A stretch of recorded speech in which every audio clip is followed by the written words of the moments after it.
desde la Secretaría de Nivel Inicial y de Nivel Primario convocamos a este conversatorio. La ANSAFE provincial, como sindicato, necesita ver y estar al lado de los compañeros y las compañeras en este tipo de formaciones. Hoy nos convoca, vamos a escuchar a Daniel Brailovsky. Le voy a hacer un breve resumen de su extenso currículum, porque es muy largo. Daniel Brailovsky, doctor en educación, maestro de nivel inicial y de música, profesor investigador de UNIPE y docente en Flaxo, UNR y UNCO, formador de docentes en el ISPEI, Scleston, que bueno, no sé qué es, pero bueno, el profe es bueno. Si está ahí es porque es bueno. Autor de numerosos libros sobre pedagogía, didáctica y educación infantil. Los dos más recientes son Del informe del alumno al relato pedagógico, de la editorial Praxis 2023, y El jardín y las maestras jardineras, escrituras colectivas, desde la educación inicial, de Noveduc 2023. Desarrolla junto a Ángela Menchón el podcast Sueñan los androides de UNIPE. ¡Qué buen título! Disponible en Spotify. Bueno, yo les quiero decir que cuando Daniel aceptó la propuesta de venir, empecé a googlear su currículum. No, increíble la cantidad de libros que tiene, todos los escritos en revistas y participación de artículos de más de 20 años, ¿no? En educación y especializado. Bueno, nosotras las de nivel inicial, que veo muchas acá, estamos contentos de recibirte y que, bueno, que tengas una buena jornada. Ahora vamos a escuchar a nuestro secretario general Rodrigo Alonso, que él siempre da el ok para estas formaciones.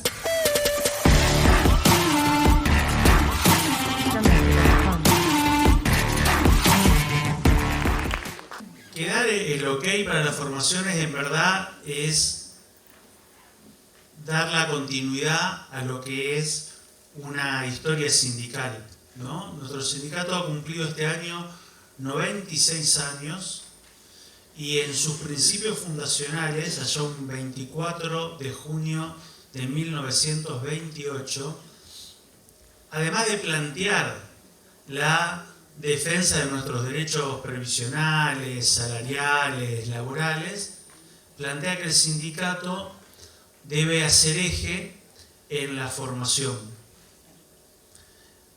Y qué importante que es esto, entender nuestra organización sindical no solamente como aquella organización sindical que está en la calle, que discute, que vota, que define una política gremial, sino también la que posibilita estos encuentros.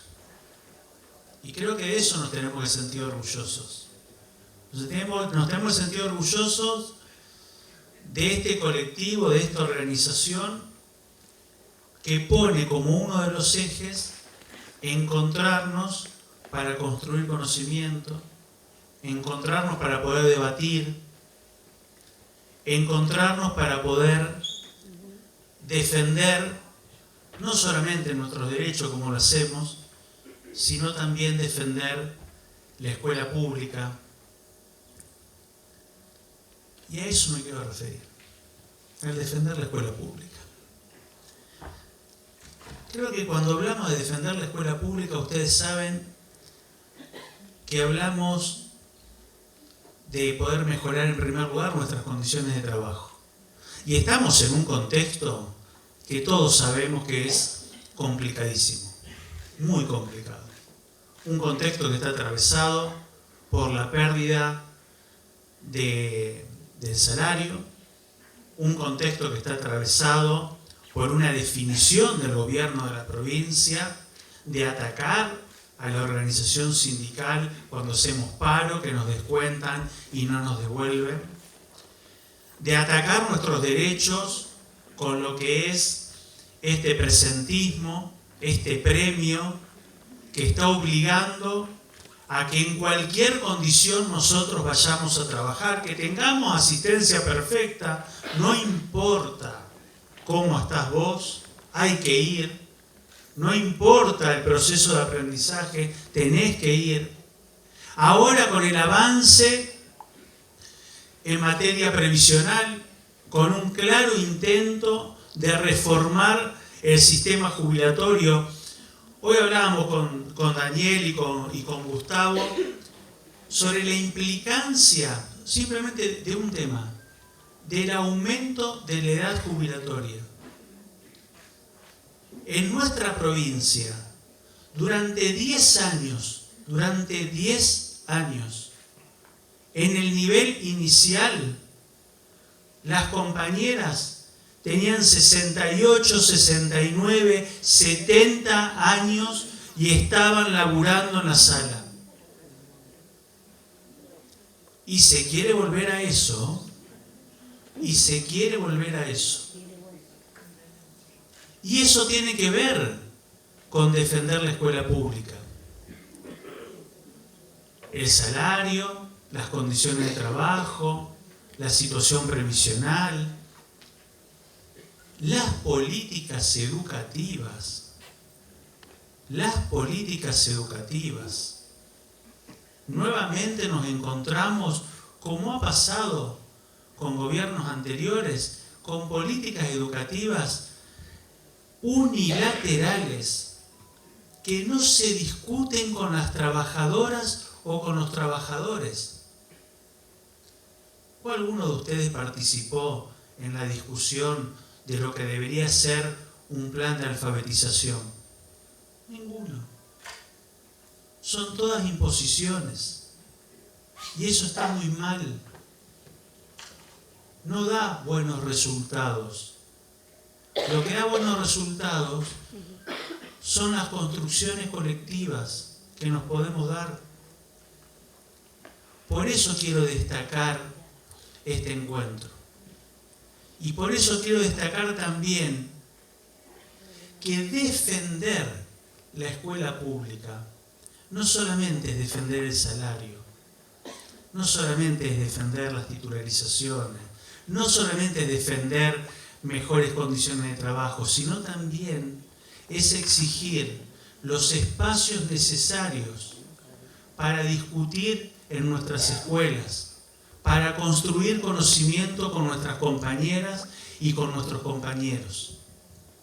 Y para eso hay algo que a nosotros nos sobra, y orgullosamente nos sobra, que es el compromiso.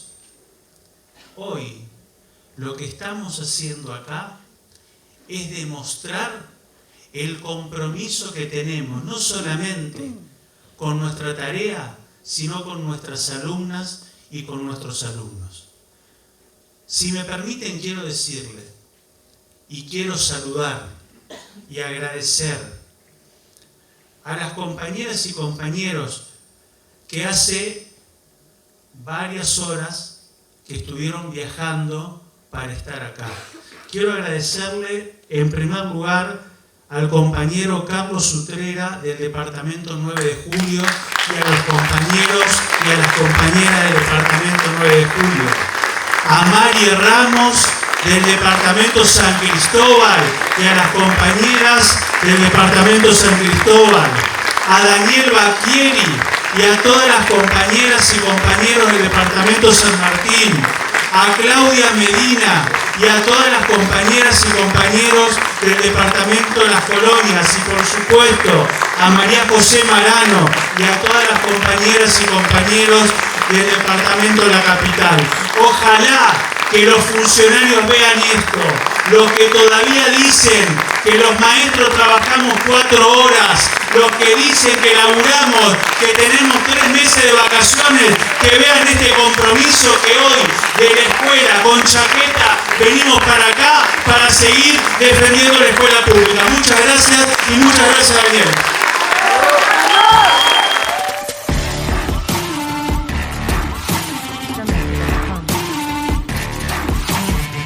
Muy agradecido de haber sido invitado a compartir este ratito, esta reflexión, este momento de pensar.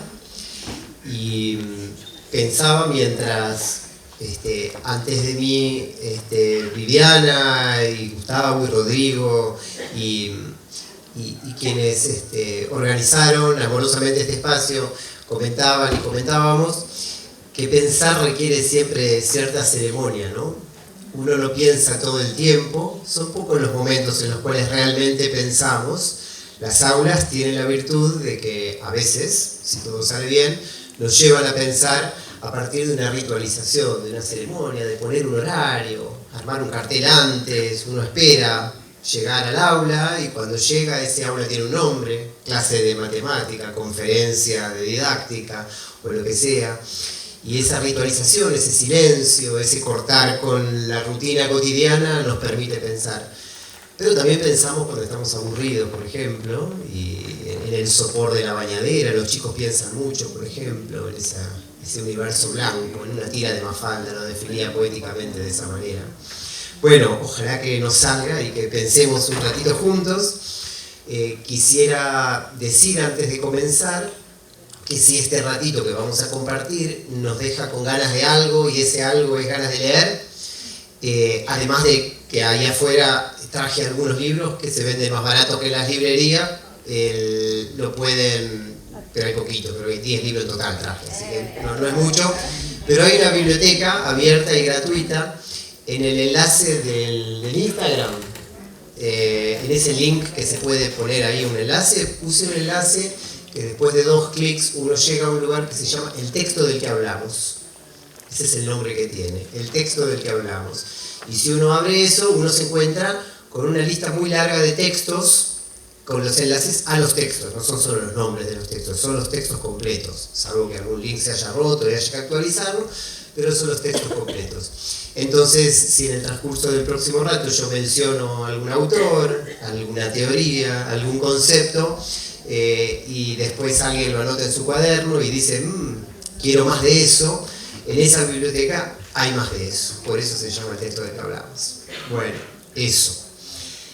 Bueno, y lo que nos convoca es discutir un poquito acerca de algo que las maestras jardineras de ambos sexos hacemos todo el tiempo y que es escribir acerca de los procesos de aprendizaje de las niñas y los niños de la sala, que también sucede en otros niveles de enseñanza, de maneras a veces parecidas, como en algunas provincias argentinas, que se ha reemplazado o se está tendiendo a reemplazar la calificación numérica por algún tipo de descripción cualitativa más parecida a los informes de progreso del jardín, es el caso de Neuquén, por ejemplo, o en forma complementaria, pero digamos que lo narrativo, en cierto debate pedagógico, viene ganando terreno, y en el nivel inicial eso también nos interpela, porque entonces vemos que, por ejemplo, los informes que tienden a hacerse en primaria tienden a ser muy taxonómicos, una especie de, ¿cómo se diría?, de inventario de logros y no logros, y entonces eso también nos invita a reformular nuestra propia narrativa y nuestra mirada sobre la infancia, que siempre tuvo relaciones de amistad y también relaciones de diferenciación con la escuela primaria. Recuerdo que cuando yo estudié en el profesorado, una de las grandes preocupaciones era la primarización de la sala de 5. Es una de las cosas que plantea René Candia, santafesina, rosarina, en su libro más reciente sobre los cuadernos y su uso en el jardín, pero también sucede lo contrario, y hay mucha jardinización, sobre todo del primer ciclo de primaria, en la didáctica de la matemática, en la manera en la que se aborda la literatura. Uno ve que no es gratuito todo lo que se ha trabajado en las últimas décadas en los distintos campos curriculares en el nivel inicial y que ha influido mucho también en el trabajo de la primaria. Bueno, hablar de estas escrituras suele inscribirse dentro del campo de la evaluación. Y es una palabra un poco tramposa, evaluación, porque cuando uno piensa en evaluación, enseguida uno, bueno, se pone la corbata, ¿no? Piensa en cuestiones ligadas a las herramientas, a los instrumentos de medición, a las rúbricas, a las variables, a los indicadores. Uno se pone medio técnico para hablar de evaluación. Y no es ese el espíritu que me gustaría plantear respecto de estas escrituras, por supuesto, sin dejar de dar lugar a cierta racionalidad técnica que puede atravesarlas, porque cuando hablamos de evaluación, los problemas que en general se plantean tienen que ver con la diferencia entre las ganas de aprobar y las ganas de aprender, cierta especulación, cierta hipocresía que se le atribuye a los alumnos y a los docentes, cuando de evaluar se trata de cosificar, materializar, mercantilizar, bancarizar, decía Freire, ¿no? Criticaba la educación bancaria, básicamente en relación a la evaluación, y casi cualquier teoría crítica de la escuela, el reproductivismo de Bourdieu, por ejemplo, que plantea que la escuela reproduce las desigualdades sociales, legitimando como propias las diferencias de origen. Bueno, ¿cuál es el mecanismo para que eso suceda? La evaluación, ¿no? Entonces, la evaluación está en el centro de un montón de debates políticos que son interesantes, que vale la pena abordar, pero que no son los debates específicos que suceden en el nivel inicial, o no son solo esos, sino que también hay otros más específicos. Entonces me gustaría, antes de empezar, racontar muy brevemente algunas cosas que pasan en relación a la evaluación en el nivel inicial, en relación a un nivel de enseñanza que no necesita acreditación. Es decir, uno para pasar de cuarto a quinto grado tiene que cumplir ciertos requisitos, pero uno para pasar de sala de 4 a sala de 5 solo tiene que crecer y cumplir años. Entonces, salvo contadas ocasiones en las que se decide una permanencia, pero con criterios más psicológicos, terapéuticos que pedagógicos en general, esto es así. Y en el nivel inicial hay otros problemas, por ejemplo, que la idea de evaluar es una idea que escapa al sentido común. Cualquiera que paremos por la calle y le preguntemos si en el jardín se evalúa, va a decir que no, o va a tender a pensar que no. Hay una cierta invisibilización de la mirada evaluativa, lo cual tiene ventajas y desventajas. Hay una especie de mezcla entre la evaluación de los aprendizajes o del aprendizaje y la adaptación de los niños al formato escolar, sus procesos de desarrollo, que a veces se insiste en diferenciarlos de los procesos de aprendizaje. Es decir, una cosa es acompañar, vigilar, supervisar, cuidar lo que de cualquier manera pasaría cuando un niño controla esfínteres, camina, desarrolla el lenguaje, y hay otra cosa distinta que es la enseñanza, acompañada a veces de ciertos procesos de aprendizaje. Hay un pegoteo, y uno lo lee en los informes, con la cuestión de lo disciplinar, de la disciplina, de la conducta, de los límites, etc. Hay una mirada sobre los progresos de los alumnos que muchas veces toma como referencia lo que en teoría de la evaluación se llama evaluación de promedio, en el sentido de comparar no con ciertos criterios preestablecidos, sino a los niños entre sí. Entonces hay algo del orden, digamos, de los emergentes que funcionan como una regla. Se ha señalado también preocupaciones referidas a la evaluación en el nivel inicial respecto de cierta excesiva psicologización de la mirada, ¿no? Evaluar a un niño pequeño es evaluar si su comportamiento, si sus desempeños en distintas áreas son acorde a la edad, entre comillas, o si se ubica dentro de algunos de los rangos que distintas teorías psicológicas relacionadas con los aprendizajes escolares proporcionan. Por ejemplo, conceptos estelares, las hipótesis de Emilia Ferreiro en la alfabetización y cosas por el estilo.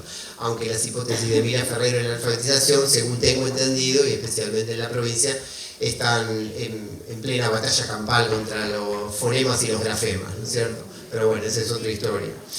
Y también señalaría la idea de que la evaluación de procesos, tan señalada como la evaluación adecuada en el nivel inicial, no evaluamos al niño a ver si alcanzó tal nivel esperado y si no lo alcanzó fracasó, sino que vemos de dónde partió, a dónde llegó y miramos el proceso y analizamos no los resultados contantes y sonantes, como si fueran cosas a celebrar, gritando un gol o a lamentar, suponiendo que su no ocurrencia es sinónimo de fracaso, sino que observamos procesos. Pero cuando uno lee, como yo he leído, centenares o tal vez miles de informes de niños de jardín de todas las provincias argentinas y de algunos países vecinos, uno encuentra que a veces, bajo el título Evaluación de Procesos, aparece algo muy anecdótico, muy centrado en el disfrute y en la participación de los chicos en las actividades, pero pareciera que faltan herramientas para capturar lo estrictamente pedagógico, lo que realmente tiene que ver con la relación entre ese niño y ese desafío, entre ese niño y ese problema, y ese conocimiento, y ese encuentro, y esa cuestión que se despliega ante él en las propuestas de la sala, ¿no?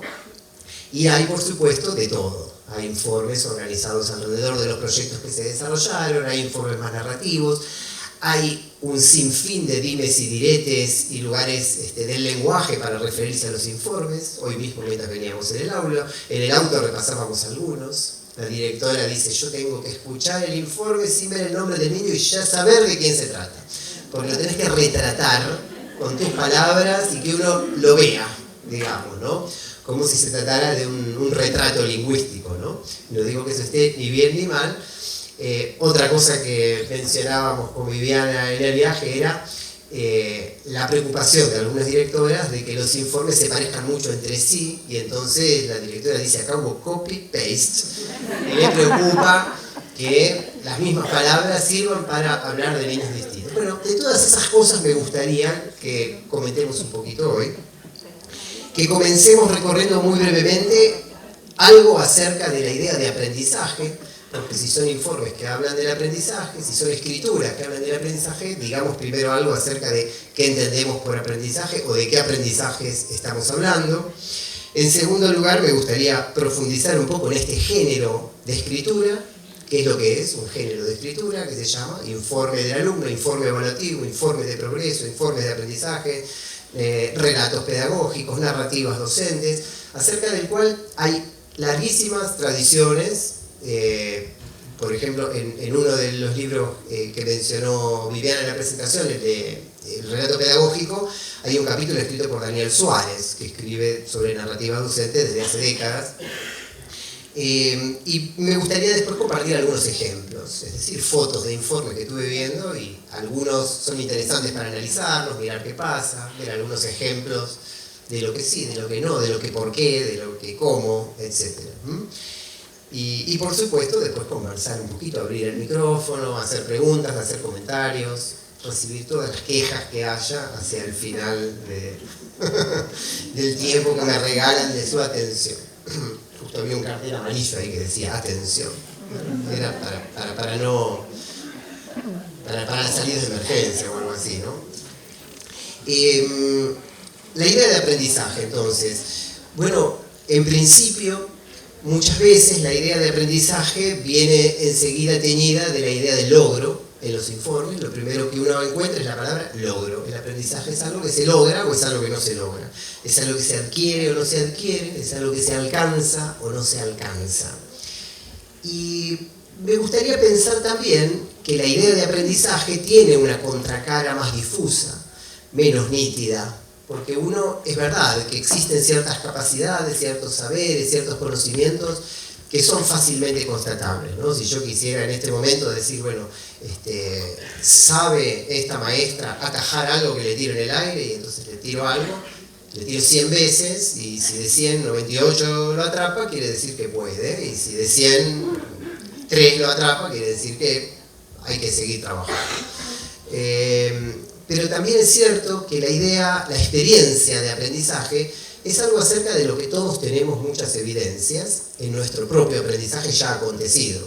Todos hemos aprendido cosas, y sin embargo, de pocas de esas cosas somos capaces de decir con exactitud, con precisión, con nitidez, cómo, cuándo, hasta qué punto las aprendimos, por influencia de qué relaciones o de qué actividades.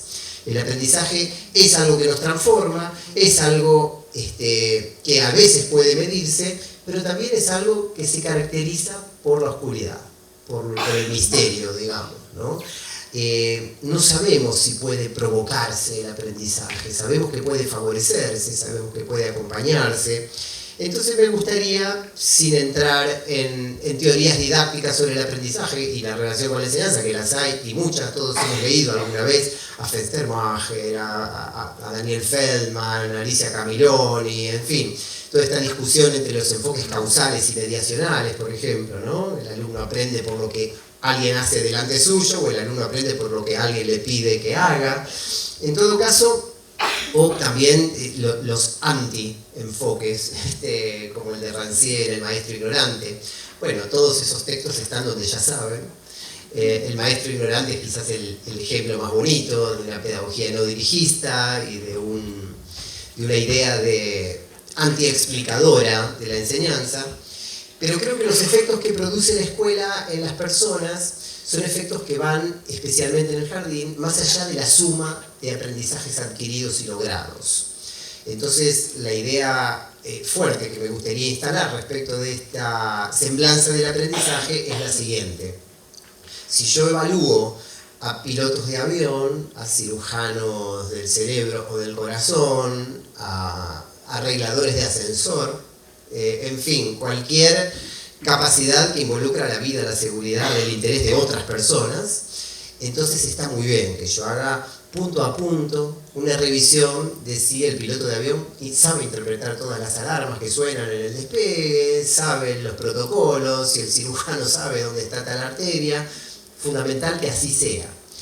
Ahora, un niño de 3 años que va al jardín y ante quien se presentan algunos desafíos, ante quien se despliegan algunos escenarios, no hay otro derecho en juego que el derecho de ese niño a recibir la mejor educación y la mejor enseñanza que pueda recibir.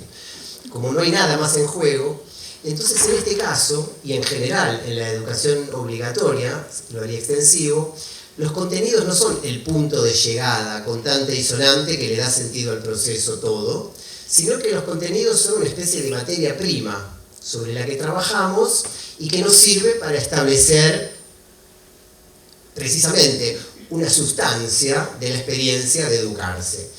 Pero después, ¿quién se acuerda hoy de los aquí presentes lo que es una mitocondria? ¿Quién se acuerda de los aztecas? ¿Quién se acuerda del Peloponeso? ¿Quién se acuerda de los afluentes del Rin? ¿Quién podría desplegar muchos de los contenidos con el cuadrado del binomio? En fin, son todas cosas que aprendimos y olvidamos. Los especialistas en neurociencia, que miran al aprendizaje como algo que le sucede al cerebro, despotricarán contra este fenómeno y reconocerán en él una evidencia de que la escuela no hace bien su trabajo, porque aprendemos para la prueba y nos olvidamos y después no lo podemos aplicar en otros contextos, etcétera, etcétera. Pero si pensamos que cada una de esas experiencias nos acercó a una mirada enriquecida sobre el mundo, sirvió para convencernos de que podemos mirar al mundo con ojos de científico, con ojos de poeta, con ojos de geógrafo, con ojos de escritor, sirvieron de alguna manera para darnos a balbucear muchas de las texturas del mundo, muchas de las lenguas del mundo, muchas de las cosas que hacen del mundo algo que nosotros podemos habitar. Entonces el lugar de los contenidos es un lugar diferente, ni mejor ni peor, y no es incompatible con la otra mirada más, digamos, materialista, digamos, del contenido como punto de llegada. Lo dice hermosamente Flavia Terigi en un libro escrito a fines de los 90 llamado Currículum, Itinerarios para aprender un territorio, y que ustedes pueden encontrar en esa biblioteca de la que les hablé. Dice: los contenidos son bellos pretextos para que la educación suceda, ¿no? No son el punto de llegada, sino que son bellos y necesarios pretextos, ¿no? Maggiolini y Simons, en su defensa de la escuela, un libro que hay que leer, dicen que el maestro es aquel que pone algo sobre la mesa, pero lo pone sobre la mesa para que exista conversación. Entonces uno le dice a los chicos: vamos a ir al kiosco de revista de la otra cuadra y vamos a armar todo un proyecto, una unidad alrededor de eso, lo vamos a mirar como portadores de texto, vamos a pensar en el vendedor como trabajador, vamos a pensar en los distintos usuarios y públicos destinatarios de la revista, veremos que hay revistas de tejido y revistas de autos, aparecerán discusiones desde la ESI en clave de género, pasarán un montón de cosas, algunas que estaban planificadas y otras con las que nos tropezamos, con una visión holística del contenido como la que planteamos en una unidad didáctica, pero en definitiva, al final del camino podemos hacer o una lista de adquisiciones o una especie de semblanza del vínculo que las chicas y los chicos pudieron hacer con ese mundo, con ese objeto que se abrió ante ellos, que era el kiosco de diarios, digamos, ¿no? Y a mí me gustaría abonar un poquito esta posibilidad de pensar más lo segundo que lo primero, ¿no? Pensar un poco que ante el aprendizaje no necesitamos ponernos tan solemnes, no necesitamos ponernos tanto la corbata técnica de la evaluación, que podemos pensar al aprendizaje como un gesto de incomodarse, como un gesto de salir de casa, de ponerse bajo otras luces, de dejar de ser uno mismo, el que uno es siempre, mirándose en el espejo de su familia, de sus tradiciones, de sus mandatos, y que uno puede pensarse precisamente respirando otros aires, saliendo del barrio, ¿no? Que esta es un poco la idea que plantean pedagogos como Machelé, como Jorge La Rosa, como Inés Dulce, como Carlos Escliar, en discusiones pedagógicas recientes que me parece que abonan mucho a este tipo de discusión, ¿no? 3 cositas pequeñas acerca del aprendizaje antes de terminar de empezar y empezar a seguir. La primera es que el aprendizaje no necesariamente le pertenece solo a la psicología. Estamos acostumbrados en el profesorado, y sé que aquí hay muchos docentes de instituto de formación, a que el aprendizaje le pertenece a teorías como la de Piaget, la de Vygotsky, la de Ausubel, la de Bárbara Rogoff, etc. Entonces, claro, si uno leyó a Vygotsky y a Piaget y a Ausubel, uno mira a niños aprendiendo y ¿qué ve? Uno ve asimilaciones, acomodaciones, esquemas, equilibrios, zonas de desarrollo próximo, andamiajes, interiorizaciones y cosas por el estilo, que cada una, a su modo, formulan una especie de fórmula, valga la redundancia, de cómo aquello que estaba afuera pasa a estar adentro, ¿no? En lengua de señas, aprender se dice así. Entonces, la psicología busca, y a veces con mucha eficacia descriptiva, como en el concepto de zona de desarrollo próximo, si de más lejos, que incorpora las relaciones, etc., pero no dejan de ser fórmulas que explican este proceso de incorporación. Después, la filosofía, la literatura, la antropología, construyen metáforas y reflexiones interesantes que también pueden tomarse y pensarse, ¿no? Pienso, por ejemplo, en la figura del perderse. Hay un libro muy bonito de Rebecca Solnit que se llama Una guía sobre el arte de perderse, en la que ella hace, a lo largo de todo el libro, una semblanza de un elogio del perderse. Entonces dice, la mejor forma de aprender algo que no estaba escrito en un programa, sino que es algo que lo quiero aprender porque ni sé que existe, digamos, ¿no? Es lo que nos pasa cuando llegamos a una ciudad desconocida y callejeamos, caminamos, nos dejamos llevar a ver qué encontramos, qué nos sorprende, pero también es lo que nos pasa cuando entramos al cine a ver una película de la que lo único que sabemos es el título, o cuando emprendemos la lectura de una novela que alguien nos recomendó, nos dejamos llevar, nos perdemos, y hay algo del orden del aprendizaje que depende fuertemente de nuestra capacidad de dejarnos afectar, de dejarnos sorprender en esta actitud de perderse, ¿no es cierto? Y ahí hay una metáfora, un ejemplo de una metáfora interesante. Sumergirse en el pasado, o explorar el pasado, o relacionarse con el tiempo, es otra de las figuras que explican el aprendizaje. Me encanta pensar en aplicaciones prácticas de estas cosas. Por ejemplo, respecto de esto de jugar con el tiempo, hay un ejercicio que se solía hacer mucho hace algunos años, cuando yo era chico, me acuerdo que en mi escuela se hizo, en la primaria, que son las cápsulas del tiempo. Uno mete en una caja una cantidad de cosas importantes que hablan de nuestro presente y lo entierra en una caja metálica o algo que el clima no destruya, con un mensaje para que sea abierto dentro de 10 años o 20. Sin ir tan lejos, en el jardín uno puede, al comenzar un determinado proyecto, por ejemplo, vamos a hacer una huerta en el terruño que tenemos en el jardín, o por ahí, podemos hacer una ronda con los chicos, sacar el celular, poner la cámara de video, y que cada uno plantee algunas preguntas, algunas inquietudes, algunos deseos relacionados con la posibilidad de hacer crecer una huerta. Y que transcurrido algún tiempo, cuando la huerta se convirtió realmente no solo en la idea de la huerta, sino en la huerta, y en los problemas que trae una huerta, y en los desafíos que trae una huerta, y en las respuestas a las preguntas y las nuevas preguntas que se abren ante una huerta, reencontrarnos con ese video que hicimos hace 2 meses, y vernos a nosotros mismos haciendo esas preguntas que ahora tal vez podemos resignificar o responder. Pensaba en cómo las metáforas acerca del aprendizaje también nos inspiran de distintas maneras a pensar la enseñanza.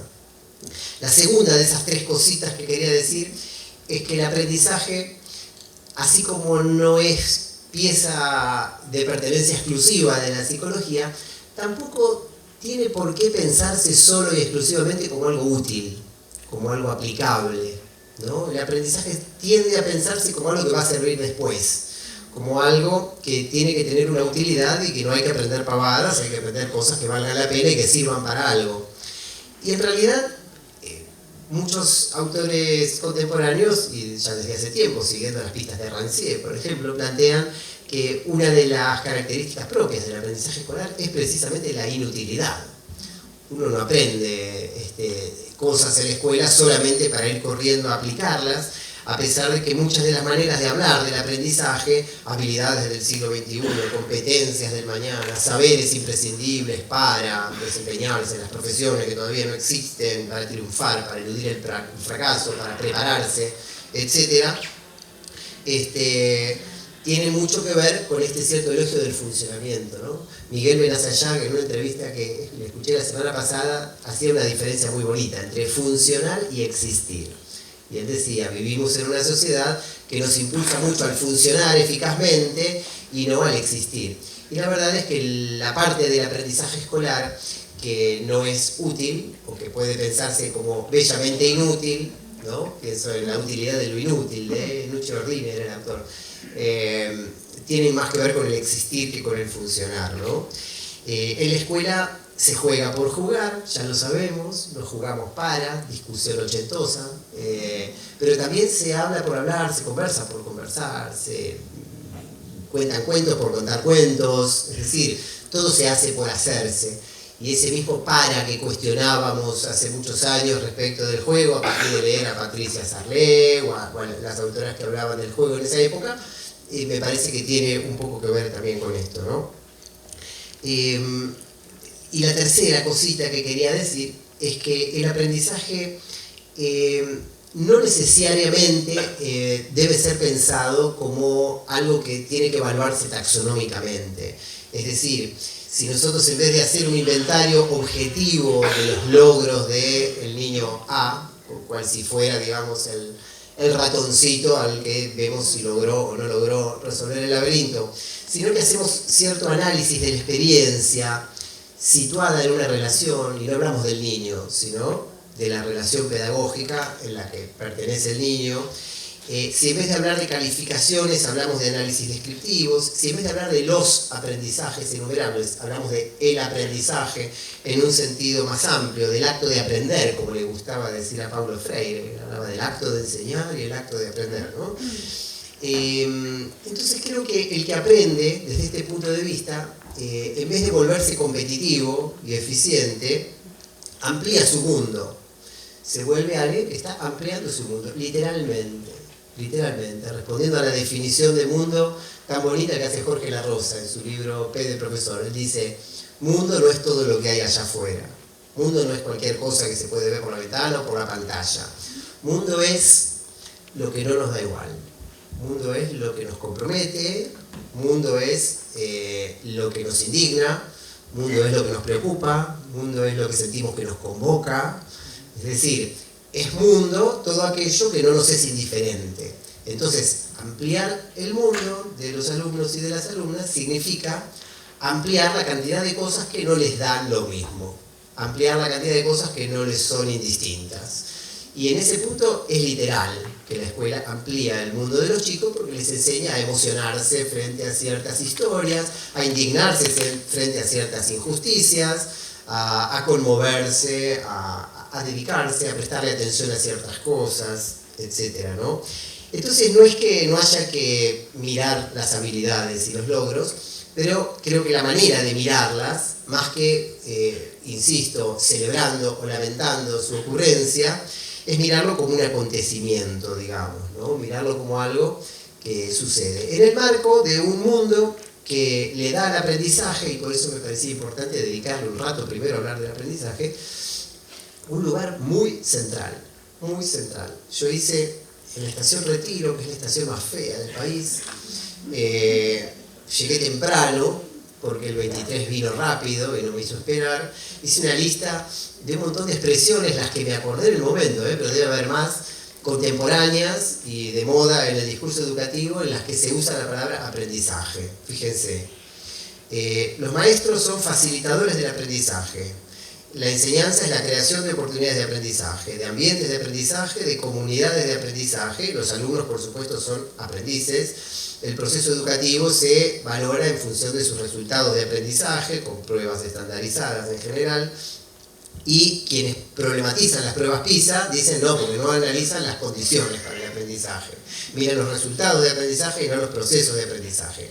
Entonces ahí aparecen las discusiones sobre los tipos de aprendizaje, los tipos de aprendices, los estilos de aprendizaje, las estrategias de aprendizaje y por supuesto las dificultades de aprendizaje, los problemas de aprendizaje. Las instituciones son instituciones que aprenden y que utilizan tecnologías del aprendizaje. Los sistemas de inteligencia artificial que se nos cuelan por todos lados, en el WhatsApp, en todos lados, aprenden porque evoluciona su programación de base a la interacción con los usuarios, hasta tienen caja negra y todo, ¿no? Como decían los conductistas. Se habla del aprendizaje a lo largo de la vida, el long life learning. Se habla de los objetivos de aprendizaje, de la evaluación del aprendizaje. Y el aprendizaje nunca es a secas, es significativo, es dialógico, es estratégico, es cooperativo, es colaborativo, es autónomo. Hay que aprender a aprender, desaprender lo aprendido. El aprendizaje tiene dimensiones del aprendizaje que analizan las teorías del aprendizaje, aunque hay psicólogos que dicen que asistimos a la muerte de las teorías del aprendizaje, junto con la muerte de las ideologías, la muerte de la historia, la muerte del sujeto, etc. Entonces, y eso todo eso en una hojita, arrancada del cuaderno. Entonces fíjense si no se habla del aprendizaje por estos días, si nuestro propio discurso que nos pregna no es evidencia de que el aprendizaje está muy en el centro de las preocupaciones educativas. La Rosa llama a esto la learnificación del lenguaje educativo. Dice que está muy learnificado y él critica la idea de aprendizaje.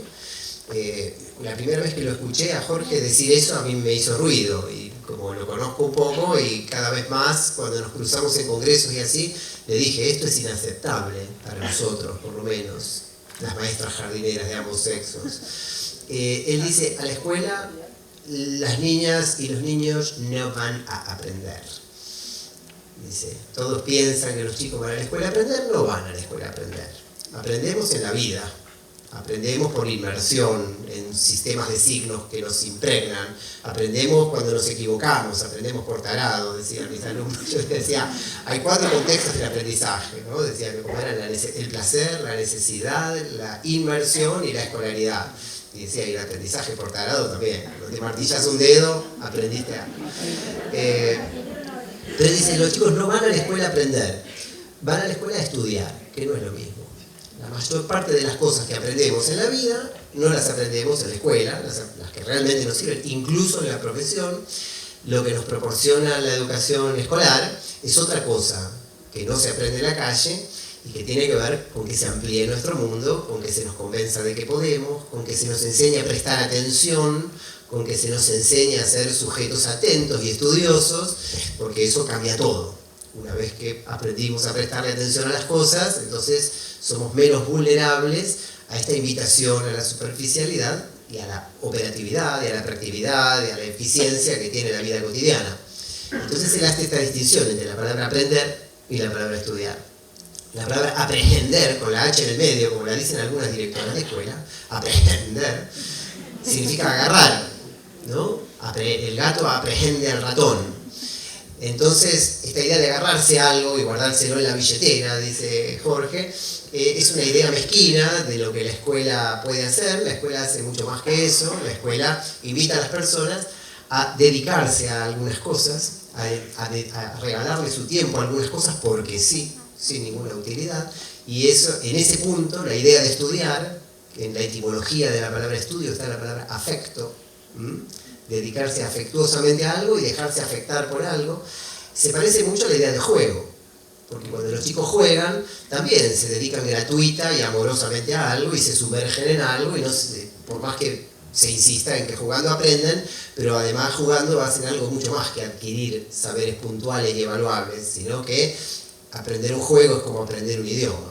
Es aprender sus reglas, su gramática, es sumergirse en cierta estética, en cierta ética del juego a partir de sus reglas y la convivencia con los rivales, los adversarios. Bueno, y no sigo por ahí porque tendríamos que ponernos a hablar con o de Graciela Yeynes y entonces no paramos más. Ahora bien, dicho todo esto acerca del aprendizaje, me gustaría que nos podamos sumergir ahora entonces sí en este género de escritura que se dirige al aprendizaje y que es el informe del alumno. Primero que nada, ¿de qué estamos hablando?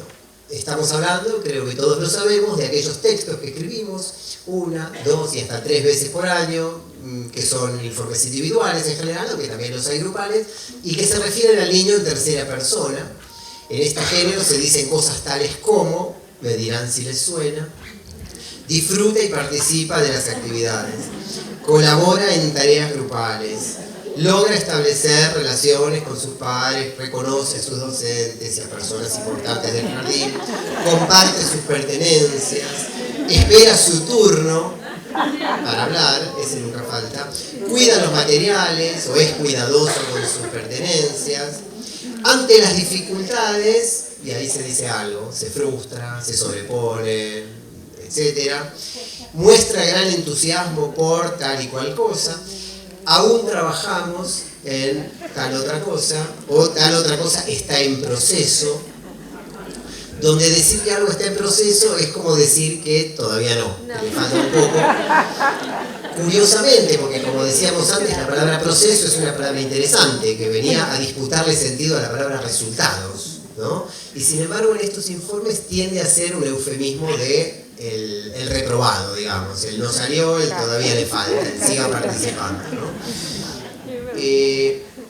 Leyendo este género de informes, insisto, no es lo único que se escribe en los jardines, hay de todo y hay cosas muy diversas y variadas, pero si uno lee muchos informes verá que hay una preeminencia de este género. Entonces no me refiero a todos los informes en general, ni siquiera a los, porque todo informe además es mixto y tiene algunas cosas de esto y algunas de aquello, pero si sacamos, aunque sea teóricamente, el género al que me estoy refiriendo con estos ejemplos, da la sensación de que dicen poco. A pesar de que a veces son textos extensos, pareciera que dicen poco y que lo que dicen es menos interesante de lo que uno les escucha decir a las maestras cuando, desde esa preciosa urgencia que le acomete en general a cualquier maestra jardinera de contar lo que pasó ese día en la sala, uno escucha otras cosas que en los informes no aparecen. Y tal vez se debe a que este género de escritura invita a mirar al niño individualmente muy desde afuera, muy desde arriba, muy desde lejos, en el sentido de que aunque uno haga un esfuerzo por cerrar los ojos y ver al niño y plasmarlo y que la directora reconozca en ese texto a Juancito y no a María, no cuentan tanto la historia de un sujeto y un desafío, de un sujeto y una invitación, de un sujeto y una dificultad, de un sujeto y un escenario que fue tendido ante él, sino que enumeran adquisiciones. Entonces es un género, creo, en ese sentido, limitado, en el que tal vez no caben algunas de las otras cosas que también pueden decirse, ¿no? Tiene también el efecto de generar una división entre los exitosos, los ajustados, los que lo lograron, y los que no lo lograron, los desajustados, los que en proceso, los que todavía no, que es una de las distinciones que sí mencionamos como problemas de la evaluación al comienzo, ¿no? Habría que ver hasta qué punto esta enumeración de logros, de adquisiciones, sirve para entender mejor lo que pasó y para ayudarme a pensar mejor mis próximas propuestas de enseñanza.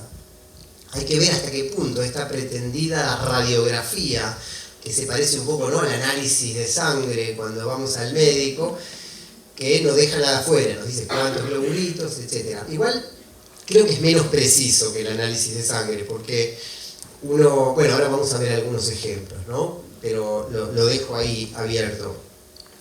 En este tipo de informes uno reconoce una concepción medicional, es decir, se busca, aunque no haya notas, calificaciones numéricas, se busca medir hasta dónde sí, hasta dónde no, y responde a la lógica de una evaluación definida como la verificación de si se cumplieron o no los objetivos de enseñanza. Entonces uno plantea objetivos y al final del camino uno va fijándose, ¿se cumplió este? ¿Sí o no? Sí. Entonces ahí está el currículum en una mano o la planificación en una mano para mirar qué quería que pase, y ahí está la observación del otro lado para ver si pasó e ir tildando. Yo trabajé en un jardín en el que la directora nos decía que teníamos que hacer una cartulina blanca en la pared, que en el borde izquierdo encolumnáramos los nombres de los chicos que en el travesaño superior pusiéramos, por ejemplo, figura humana, escritura del nombre, no sé, paleta cromática, unas cosas que nos hacían hacer, y entonces a lo largo del periodo de tiempo, uno donde se juntaba el nombre del niño con esa habilidad, uno decía sí, no, más o menos, todavía no. Entonces al final de ese periodo uno se sentaba a escribir los informes con esa cartulina, ¿no? Lo que hay ahí, quiero decir, es esta concepción de checklist, ¿no es cierto? En una concepción más narrativa, más analítica, en cambio, uno, en lugar de ir tildando lo que sí y lo que no, uno necesita construir un relato que le dé sentido a la experiencia, a lo que ha sucedido, y que necesariamente está relacionado con lo que se propuso, con los escenarios que se propusieron, con las invitaciones que se plantearon. ¿Cómo se hace esto? Me gustaría mostrar algunos ejemplos de maneras en las que suele hacerse cuando se hace, y de algunas propuestas o ideas a modo propositivo, ¿no? Dos aclaraciones respecto de este elogio de la narración y esta especie de crítica a la enumeración de logros, ¿no? La primera aclaración es que no es que no importe si a una niña o un niño algo le sale o no le sale. No es que da igual si le sale o no le sale, si puede o no puede, si logra o no logra hacer o saber o decir. No es tanto un desprecio por el logro, sino un llamado de atención sobre el significado del logro. En vez de gritar gol, decía, cuando a algún niño le salió, o llorar sobre el fracaso del niño al que no le salió, vale la pena poder decir algo sobre la relación de ese niño con esa habilidad, con ese conocimiento. No es lo mismo decir, por ejemplo, es capaz de mover la pieza manteniendo las correspondencias biunívocas una vez identificado el resultado al arrojar el dado en un juego de tablero. Es decir, que si sale 5, sabe leer los 5 puntitos y sabe mover la pieza 5 veces. Que decir, por ejemplo, en la sala a veces hacemos juegos de tablero, los hacemos porque creemos que es una manera interesante de que los chicos se relacionen con los sistemas de numeración. El juego favorito de Julián es tal, y un día observé que tiró, en vez de darle un dado, le di 2 dados, y noté que él contaba 2 veces y se quedaba con el resultado solo del segundo dado. Entonces decía 1, 2, 3, 1, 2, 3, 4, 5, muevo 5, no 8. Al observar esto, entonces, le propuse otra manera de contar.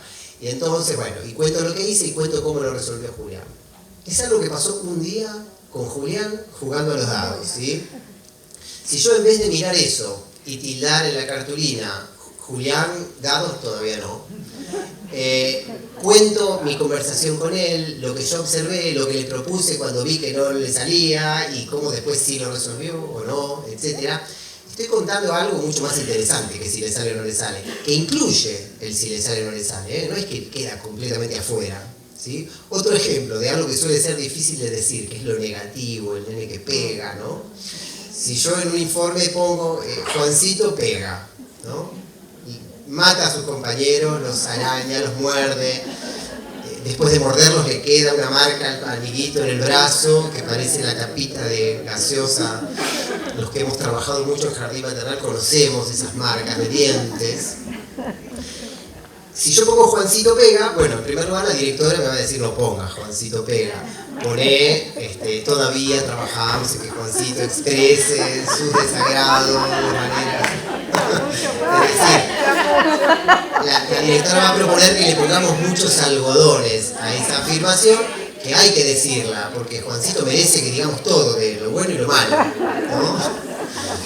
Digo, si en lugar de embarrarnos en ese razonamiento, decimos de nuevo, narrativamente, una tarde Juancito volvió del patio llorando, muy enojado con su compañera Greta, porque los dos querían jugar con el mismo juguete y no se pusieron de acuerdo. Entonces nos sentamos los 3 en la sala, mientras la auxiliar se quedaba con los chicos en el patio, y conversamos sobre el tema, decidimos hacer un dibujo. En el dibujo plasmamos la idea de que hay que compartir los juguetes y lo colgamos en la pared. Y ese dibujo se convirtió en una regla a la que después muchas veces volvimos para recordar cómo funciona esto de compartir los materiales. Otro día hicimos una ronda con el resto del grupo y ellos contaron juntos cómo habían hecho ese dibujo y lo que el dibujo significaba.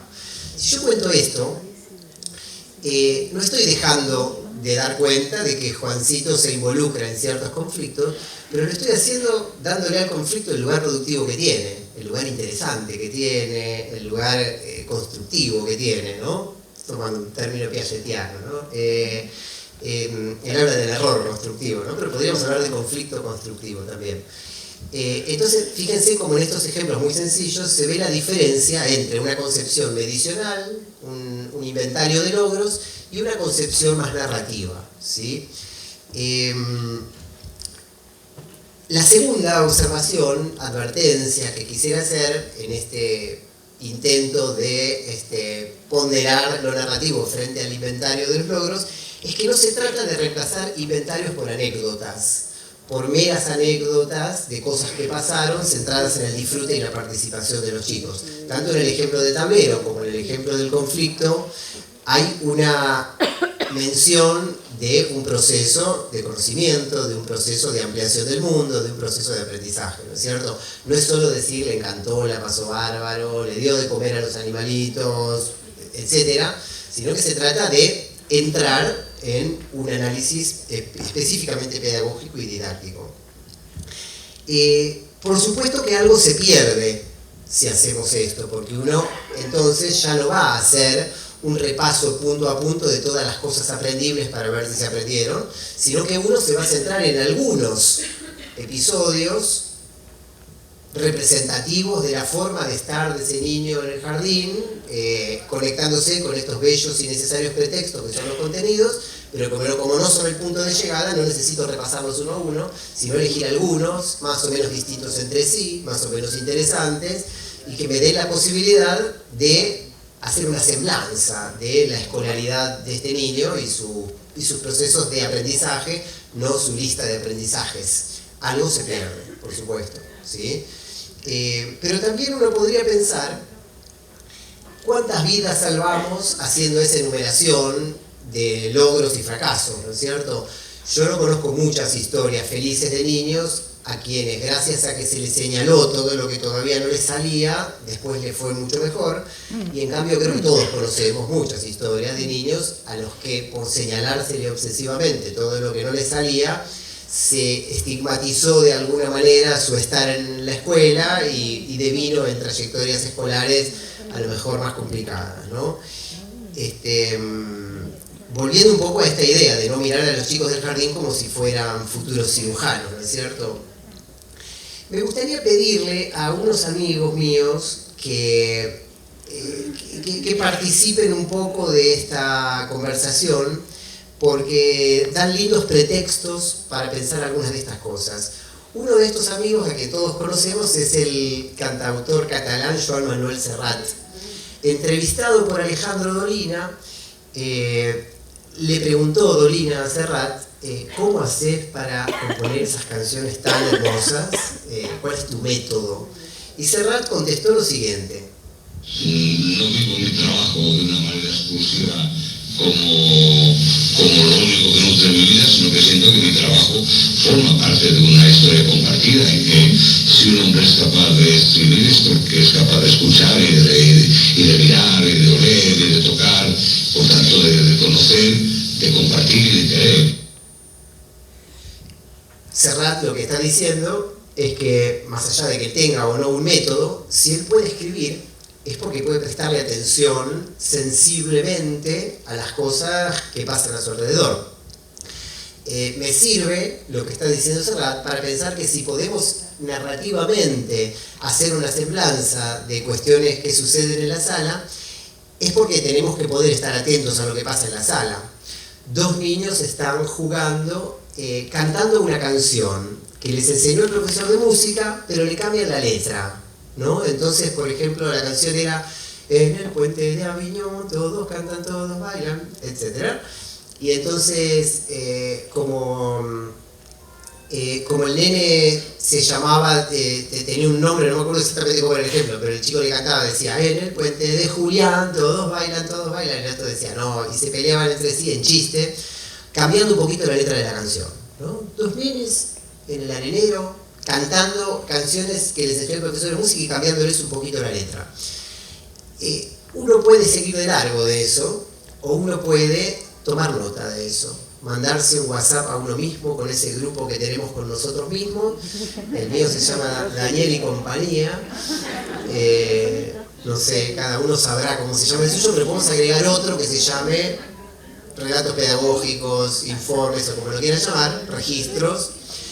Y entonces escribir ahí el nombre de esos dos niños y mandarnos un pequeño audio o una foto o algo que nos ayude a recordar que ese día esos niños jugaban a eso y que tengo algo para decir sobre eso. Porque si ellos son capaces de transformar las canciones en un juego y son capaces de cambiarle alguna letra a la canción para convertirla en una manera lúdica de encontrarse, y son capaces de reconocer que hay una rima entre una palabra y otra, entonces ahí hay un proceso del orden de lo pedagógico, del orden del aprendizaje, que, insisto, lo puedo dejar pasar o puedo convertirlo en un pequeño episodio que me sirva a mí para decir algo acerca de esos dos niños a la hora de escribir sus informes. Tuve una alumna hace muchos años en una sala de 4 que se llamaba Alina. Alina no tenía mucha onda conmigo. Empezaron las clases, periodo de inicio, yo trataba de llegar a todas y a todos y también a ella, pero bueno, a veces pasa, ¿no? Que hay niños que uno siente que les va a dar la mano, los va a alzar en una situación determinada y tienen cierta resistencia, no son de los que vienen que quieren ser el primero, el sentarse al lado de uno. Bueno, yo sentí esa distancia y a mí me incomodaba esa distancia porque me perseguía que tal vez a su madre le molestaba o a su familia que tuviera un maestro varón y no una maestra mujer como es habitual, entonces tenía ese temor. Un día pasó que llovió en el jardín, y llovió fuerte, llovió intensamente, torrencialmente. El jardín tenía un toldo en el patio que hacía que el ruido de la lluvia fuera muy fuerte, y ahí me enteré que a Lina le tenía terror a la tormenta, a los truenos, a los relámpagos. Se puso a llorar, a los gritos, y la directora, cuando vio que estaba pasando esto, me dijo: llamo a la madre que la venga a buscar. Y yo tuve el reflejo de decirle: no, espera un poco, a ver si lo puedo resolver yo. La tuve en brazos hasta que se calmó, pero se quedó un poco asustada, cada vez menos. La tuve toda la tarde, turno tarde, a UPA. Me dolía el brazo al final de la jornada, era una niña así, gordita. Y al final de la jornada, cuando la madre la vino a buscar, le dije, bueno, se asustó con la tormenta, pero después se le pasó. Me dice: ay, menos mal, yo estaba pensando si me iban a llamar porque yo sé que le tiene miedo a la tormenta. A partir de ese día, mi relación con Alina cambió absolutamente. Ella comenzó a ser mucho más directa conmigo, venía, me mostraba lo que estaba haciendo, a qué estaba jugando, compartía sus juegos, corporalmente tenía una disponibilidad diferente. Evidentemente, el poder sentir que yo la pude contener en un momento que ella tuvo miedo, cambió nuestro vínculo, ¿no? Para bien. Ahora, si yo esto fue hace más de 20 años, entonces no me acuerdo lo que escribí en el informe de Alina, me encantaría encontrarlo, pero no sé por dónde andará. Se escribían manuscritos en esa época, así que tampoco lo tengo en la computadora. Pero debo haber escrito algo así como: Alina al principio era una niña más bien tímida, pero después dejó de serlo, se soltó. Si yo digo eso, estaría mintiendo, porque no es eso lo que pasó. Pasó algo mucho más interesante que me involucra. Si yo hablo de Alina en tercera persona, desde lejos, desde arriba, desde afuera, digo: era tímida, no es más tímida, lo logró. Bien, Alina. ¿Sí? En cambio, si yo cuento la otra historia, la que me involucra, la verdadera, la cuento en primera persona, estoy diciendo mucho más sobre la escolaridad de Alina y sobre sus aprendizajes socioemocionales, o como los querramos llamar, que si digo simplemente que logró superar su timidez o su resistencia, ¿no es cierto? O su integración. Creo que un poco esto es lo que nos invita a pensar esta referencia. Después, otra persona a la que me gustaría invitar es para que lo encuentre, es a Maximiliano López, que no es futbolista, sino filósofo. Maximiliano López tiene en una entrevista muy bonita que le hacen a López, él habla de la inteligencia en estos términos. Tiene que ver con la idea de un cierto tono anímico que sostiene el pensamiento, ¿no? Porque podríamos decir, la inteligencia está muy bien repartida, ¿no? Todos somos seres inteligentes. Pero yo creo que hay un tono anímico adecuado en el cual uno se vuelve más inteligente, o mejor, donde la inteligencia puede fluir porque uno está tranquilo, y hay momentos donde uno se distrae con tonterías, digamos, ¿no? Así, cuando no somos inteligentes, porque la inteligencia no se tiene o se deja de tener. En realidad diría, hay momentos en que nos ponemos inteligentes y momentos en los que no. Miren qué linda idea. Uno no es que tiene una habilidad, una capacidad, uno logró de una vez y para siempre algo, sino que nos ponemos capaces, nos ponemos hábiles, nos ponemos inteligentes de acuerdo a cómo se nos trata, a cómo nos sentimos. Yo, por ejemplo, ahora estoy hablando y estoy dejando fluir algunas ideas que tenía anotadas y otras que se me van ocurriendo mientras veo rostros afirmativos. Hay un clima en el medio, en el aire aquí, que hace que podamos pensar y seguramente incide en la manera en la que cada uno toma una nota en su cuaderno, piensa, relaciona, ¿no? Y habrá una situación muy distinta, imaginémonos un examen muy formal, con un tribunal de personas que nos miran con cara muy seria, en la que probablemente somos menos hábiles, menos inteligentes y menos capaces. Está bien, la vida nos da todo eso, pero relativizar un poco esta cuestión del logro desde este lugar me parece interesante. Decíamos que pensar requiere cierto ritual, cierta ceremonia, y también ese ritual y esa ceremonia tienen un poco que ver con esto, ¿no es cierto? Ahora bien, me gustaría decir dos cosas más antes de pasar a ver algunos ejemplos. Una es enumerar algunas características de cómo es un relato pedagógico, qué tipo de texto es y qué cualidades tiene. Y la otra es cuál es la unidad mínima, la célula mínima de escritura de un relato pedagógico. Con respecto a lo primero, digamos, no es un texto escrito de una manera excesivamente técnica, tampoco es un texto infantilizado, es un texto directo, es un texto honesto, diría yo, ¿no? A veces estos dos derrapes habituales de los textos, ser muy técnicos o ser muy infantiles, en el sentido de infantilizarse en el lenguaje, impiden una profundización de lo estrictamente pedagógico. Una maestra en un jardín en el que estuvimos haciendo algunos encuentros acerca de estos temas me decía que cuando uno utiliza un lenguaje más directo, más honesto, quien después lee el informe, por ejemplo, algún familiar, también se siente habilitado a decir algo, a contestar, empezaron a hacer relatos pedagógicos mucho más narrativos, mucho más directos, y entonces decía que notaron que las familias dicen más cosas acerca del informe, que cuando los informes eran más técnicos y eran más repaso de logros, decía, era más ver como, ¿qué se sacó? ¿No? O bueno, era mirar a ver qué dice la maestra, si esto le sale o no le sale. En cambio, cuando aparece una narración, un relato, una historia y un análisis, bueno, se sentían más habilitados a decir otras cosas, ¿no? Lo cual también es peligroso, ¿no? Hay una frase de un texto de Freud que alguna vez leí por ahí que decía, si uno tiene la audacia de llamar a los fantasmas, después no tiene que salir corriendo cuando los fantasmas aparezcan, ¿no? Este relato no abarca todo lo decible sobre lo aprendible, sino que se concentra en algunos episodios significativos, a partir de los cuales se hace un análisis y hay cosas de las que no se va a hablar, por lo tanto, y otras de las que sí. Lo cual, insisto, es una pérdida con ganancia tal vez. Es un texto que además de letras y palabras puede incluir imágenes, audios, videos a través de códigos QR, de links reducidos tipo bit.ly o las URL abreviadas, en fin, que uno puede poner, cantamos tal canción en la que pasó tal cosa y como yo me la mandé por WhatsApp ese día y la tengo, bueno, es muy fácil ponerla en un Drive, en un Dropbox, en algo y poner un link y analizar eso. Es un informe no objetivo, sino que está escrito en primera persona.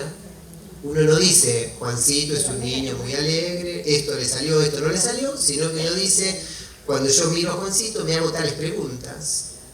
¿sí?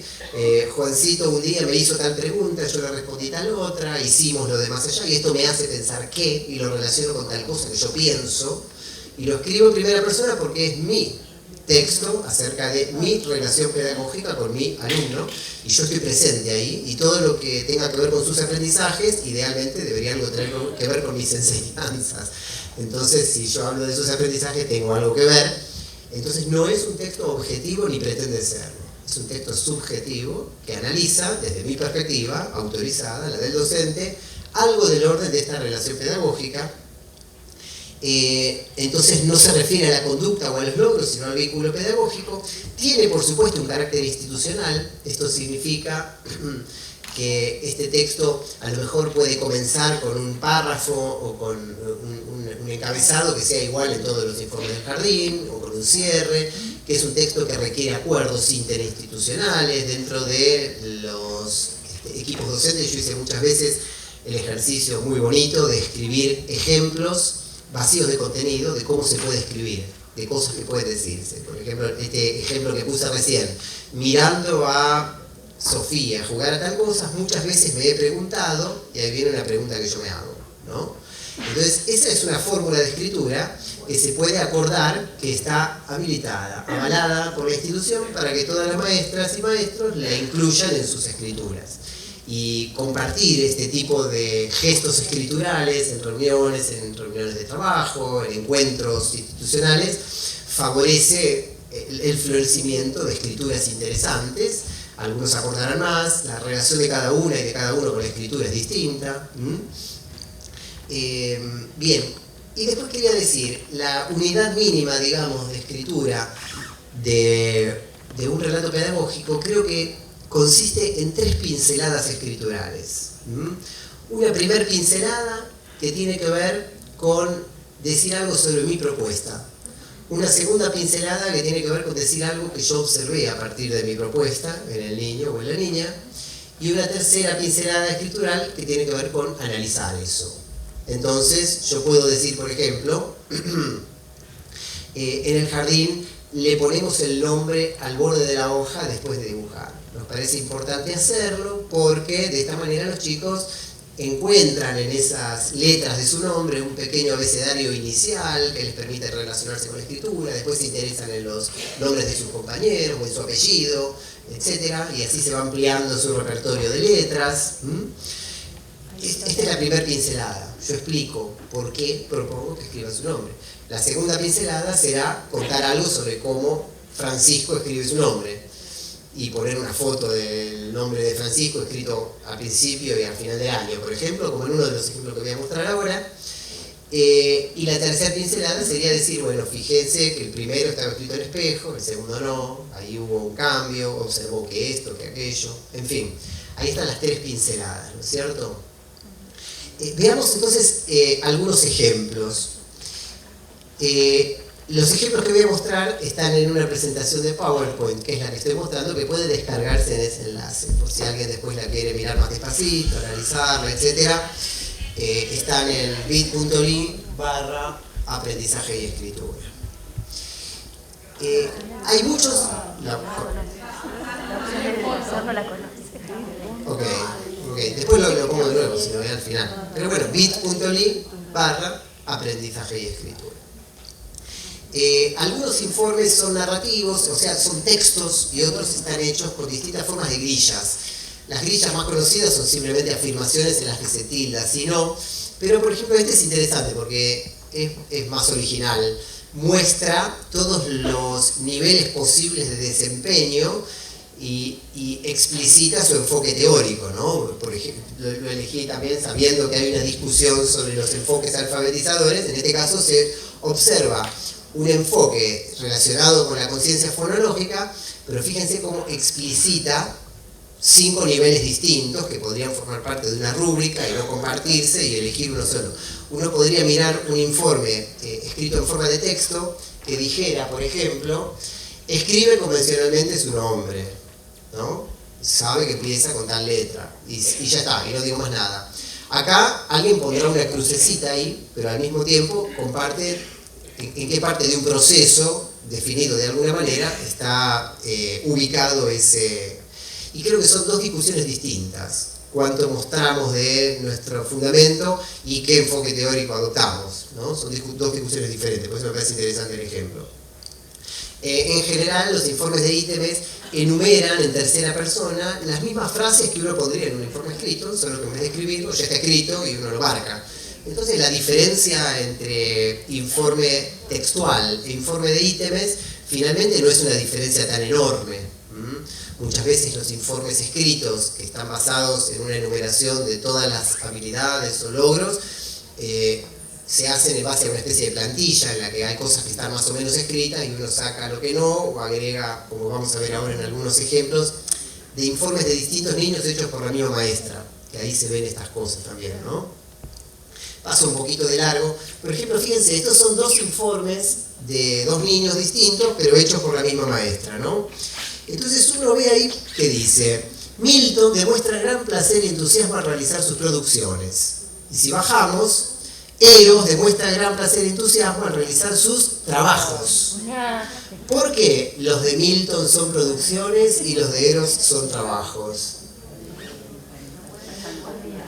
Porque la maestra no quiere que la directora le diga que copia y pega.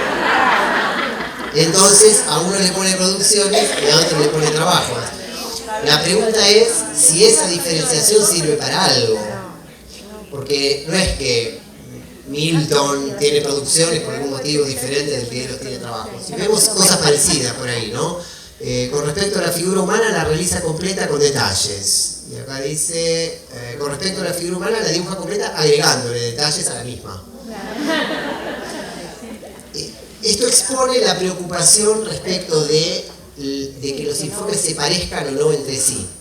Y con respecto a eso, fíjense que si los informes tienen tres pinceladas escriturales, una referida a por qué trabajamos, por ejemplo, la figura humana, otra observando algo específico de Milton o de Eros sobre la figura humana y otra analítica, la primera no hay ningún problema de que sea igual en Milton y en Eros, porque son dos niños de este grupo que fueron alumnos míos o lo están siendo y no tengo distintos fundamentos para proponer el trabajo sobre la figura humana con cada uno de ellos. Entonces, el primer párrafo puede ser idéntico en todos los informes que incluyan una reflexión sobre, en este caso, la figura humana, por ejemplo. En cambio, después, cuando yo cuente lo que pasó, no le va a haber pasado lo mismo a cada uno de los chicos, entonces ahí necesariamente va a haber una diferenciación, pero va a ser una diferenciación que tiene sentido, que no es puramente por diferenciar los informes entre sí, ¿cierto? Bueno, este es un fragmento que pongo para dar cuenta de este carácter institucional de estos textos, que es importante conservar ese carácter institucional y que es importante encontrar lo mucho que puede hacerse dentro de un jardín, trabajando en ronda conjuntamente, compartiendo escrituras, compartiendo criterios para escribir, cómo empiezan y cómo terminan estos informes, en qué partes se dividen. Para dividirlos en partes hay tres criterios. Si uno mira muchos informes encuentra básicamente tres criterios. Dividirlos por áreas curriculares, digamos, que en general no coinciden mucho con el diseño curricular. El diseño curricular ha ido evolucionando mucho en su distinción de áreas. Uno encuentra indagación del ambiente social, natural y tecnológico, y después ahí dice ciencias naturales, por ejemplo, ¿no? En el informe. Como que hay un desfase entre la sofisticación de los diseños curriculares y la organización curricular de los informes. Y un segundo criterio es momentos del año o del día, en las salidas didácticas, en el periodo de inicio, a la hora del juego libre, en la merienda.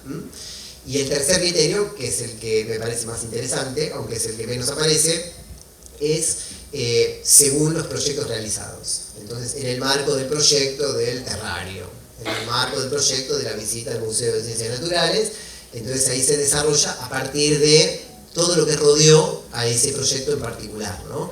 Y que ese claramente, desde este punto de vista narrativo, es el más interesante porque nos permite la pincelada propositiva inicial, de una manera más específica, ¿no? En este caso, bueno, hay algunas cosas que subrayo acá. Ahí habla de las conversaciones grupales y fíjense que, y del sentido del humor. Lo que cambia entre uno y otro, ¿no? es una palabra, es la palabra que tiene que ver con el momento del proceso, ¿no? Se mostró más dispuesto a participar en conversaciones, sigue mostrándose muy dispuesta a participar en conversaciones. Entonces es como que uno podría imaginarse conversaciones grupales, opciones, y que uno marcara alguna de esas. Esto muestra la distancia no tan abismal entre los textos y las grillas, digamos, ¿no? A mí me gustan más los textos, por supuesto, y un informe narrativo no podría hacerse con una grilla. Pero un informe textual de raconto de logros no se diferencia tanto de una grilla. Esto quiero señalar. Si optamos por el texto, me parece, lo que sí no puede hacerse con grilla y puede hacerse con texto, y que es lo que marca la diferencia, es esta cualidad más narrativa. Este es un ejemplo de Córdoba. En la provincia de Córdoba, en el 2011, participé de un proceso curricular en el que algunas de las cosas que fueron proponiéndose tenían que ver con, en ese momento en forma manual, ¿no? Recortando y pegando, poner alguna producción en 2 distintos momentos del año. En esa época no estaban de moda todavía tanto como ahora recursos como el código QR, el Bitly, pero creo que ahora hay recursos como para enriquecer estos textos con esa forma de intervenir los textos con otros formatos. Este es un modelo que no prosperó, y creo que es fácil ver por qué no prosperó cuando se lo discutió. Porque si bien deja un espacio para que el docente escriba libremente, además tenía que escribir a mano. Había una larga discusión sobre si los informes había que escribirlos a mano o había que escribirlos en computadora. Incluso en muchos jardines en los que ya en pleno siglo XXI tenemos computadoras, pero insisten en escribirlo a mano, o por razones más artesanales y románticas, o para prevenirse del copiado y pegado. Pero digo, estamos donde estamos con estos recursos, ¿no? No por hacerlos a mano uno no podría repetir y copiar a mano los mismos textos. Se introdujo últimamente la cuestión de la inteligencia artificial también, que es una tecnología generativa de textos, y que hay que ver cómo incide. Yo todavía no he visto cómo aparece la inteligencia artificial en los informes, porque es algo muy reciente y todavía no he tenido ocasión de verlo, pero no me cabe ninguna duda de que en cualquier momento va a empezar a ocupar un lugar y que se van a empezar a vender por Instagram inteligencias artificiales que te hacen los informes de los chicos. Pero insisto, uy, ¿qué pasó acá? ¿Se apagó?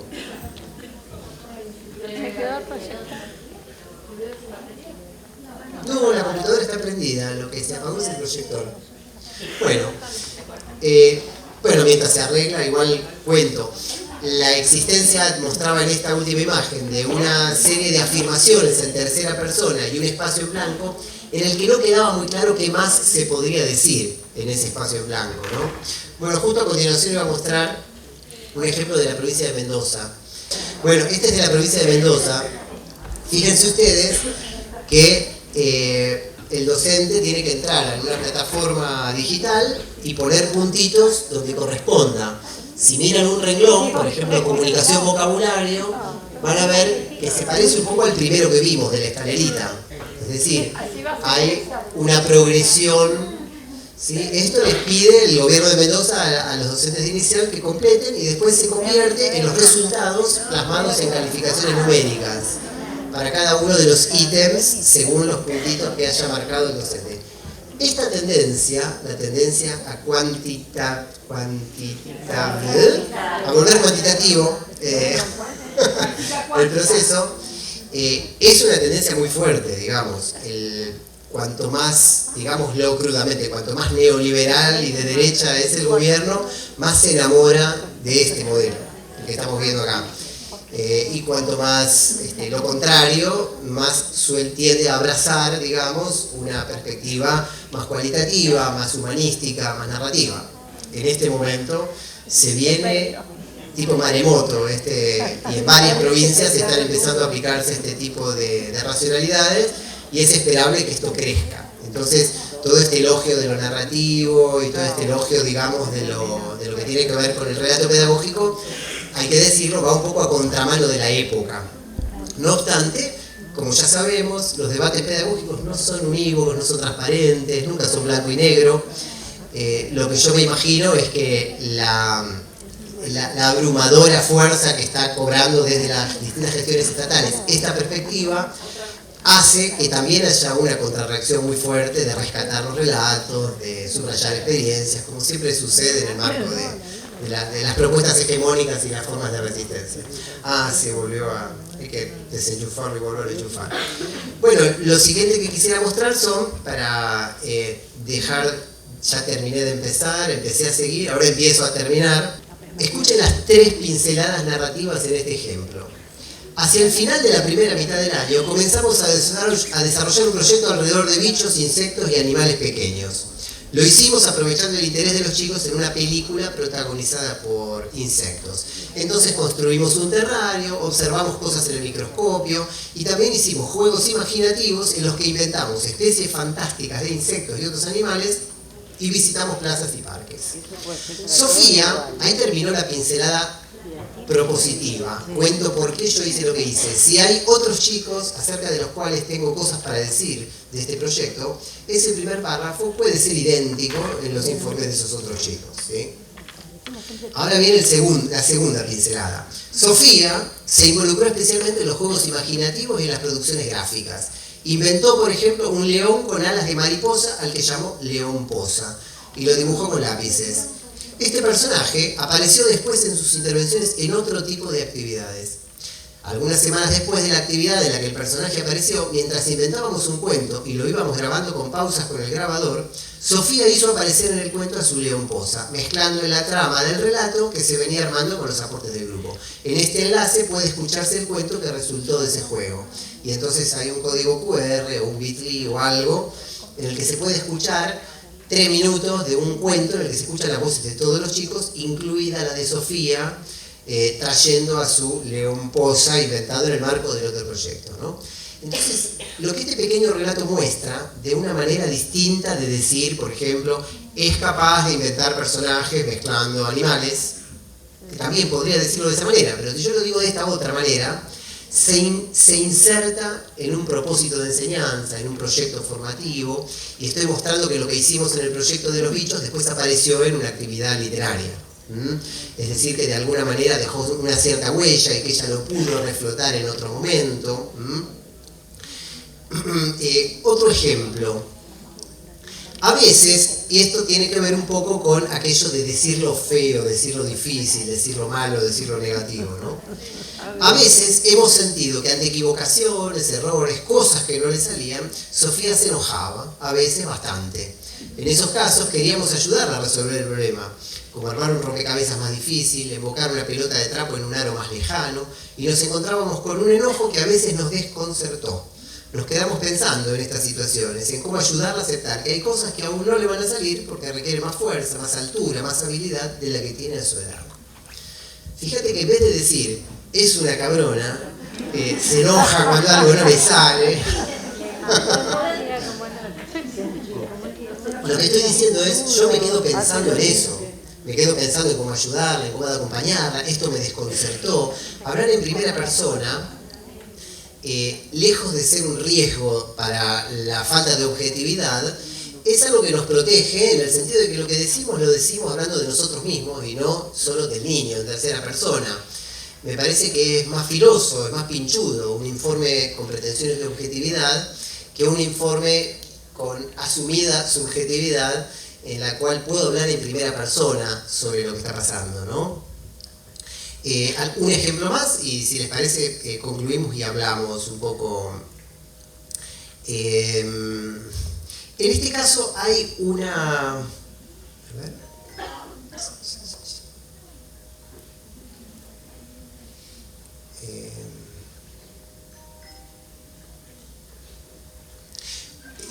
Esta está hecha como una carta. Hay una posibilidad, digamos, que me parece interesante y que es la de...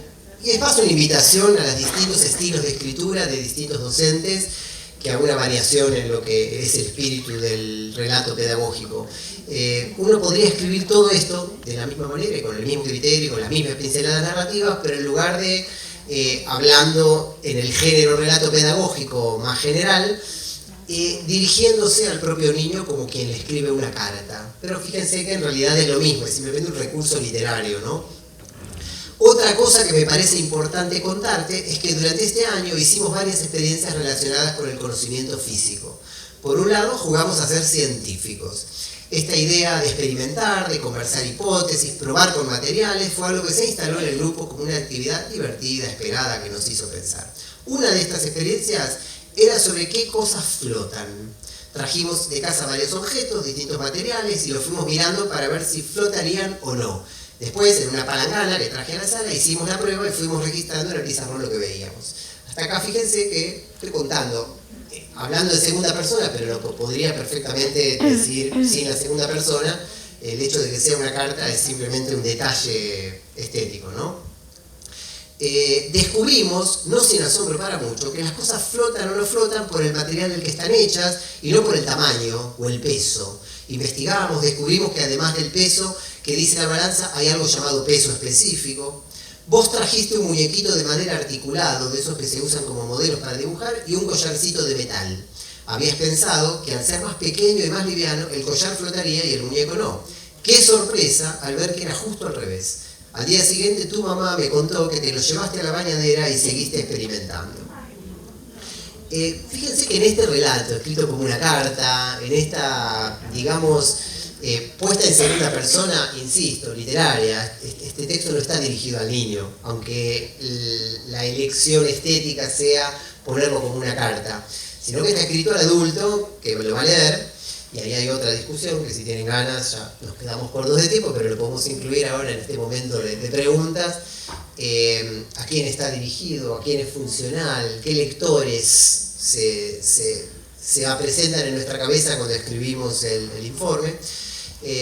No significa que el chico no lo pueda leer en un futuro, pero digo, cuenta algo sobre una experiencia de conocimiento físico, cuenta algo sobre cómo se trabaja, algo de balbucear el lenguaje de la ciencia en el jardín, y más allá de que los chicos adquieran o no adquieran el concepto de flotación, no van a adquirir el concepto de peso específico, por ejemplo, porque el concepto de peso específico se aprende en la secundaria, pero buscaron en internet y encontraron algo llamado peso específico, o lo mandó a alguien cuando consultaron la casa y apareció esa palabra, y los chicos se enteraron de que esa palabra existía. Así como nosotros en la secundaria nos enteramos que existía la palabra mitocondria, y ahora no tenemos idea.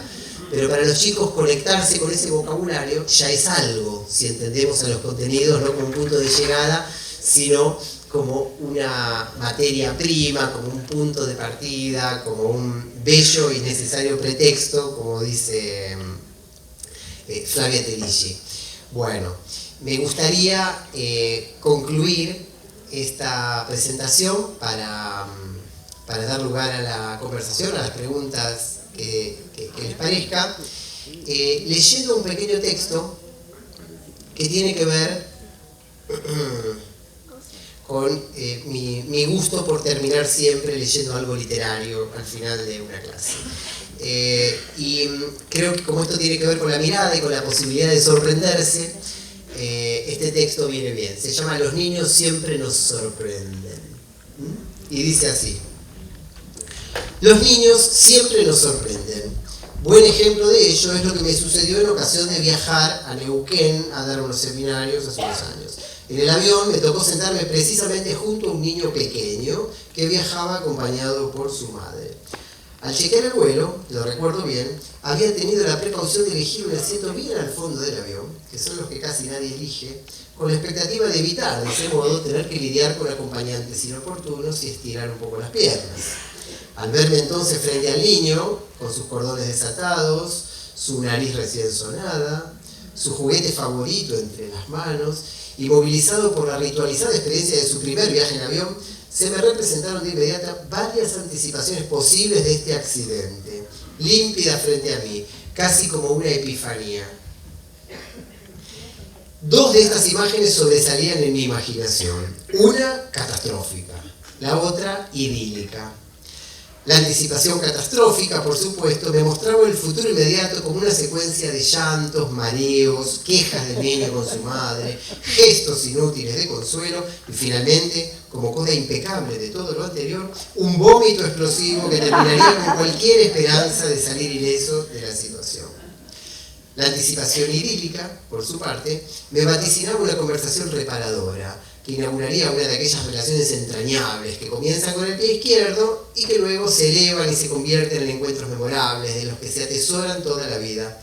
Así, el niño y yo miraríamos juntos por la ventana del avión y nos reiríamos de la ridícula pequeñez de los rascacielos, comentaríamos la graciosa danza de los vehículos en las rotondas, la sordidez de una casita perdida en medio del desierto patagónico, la majestuosidad de esa llanura algodonada que es el cielo visto de cerca.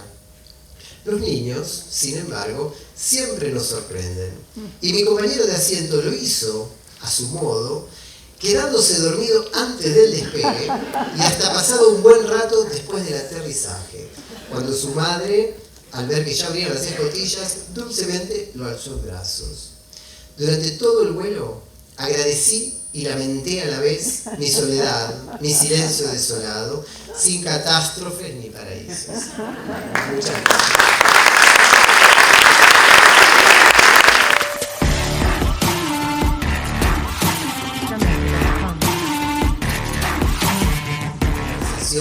A las preguntas, a los comentarios.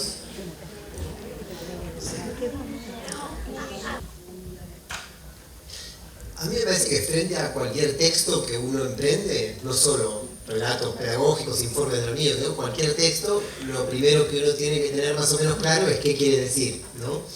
Entonces, a mí me pasa cuando yo escribo, y escribo mucho, me encanta escribir, me la paso escribiendo, nunca escribo los textos del principio hasta el final, sino que los escribo como desde los huesos hacia la piel del texto.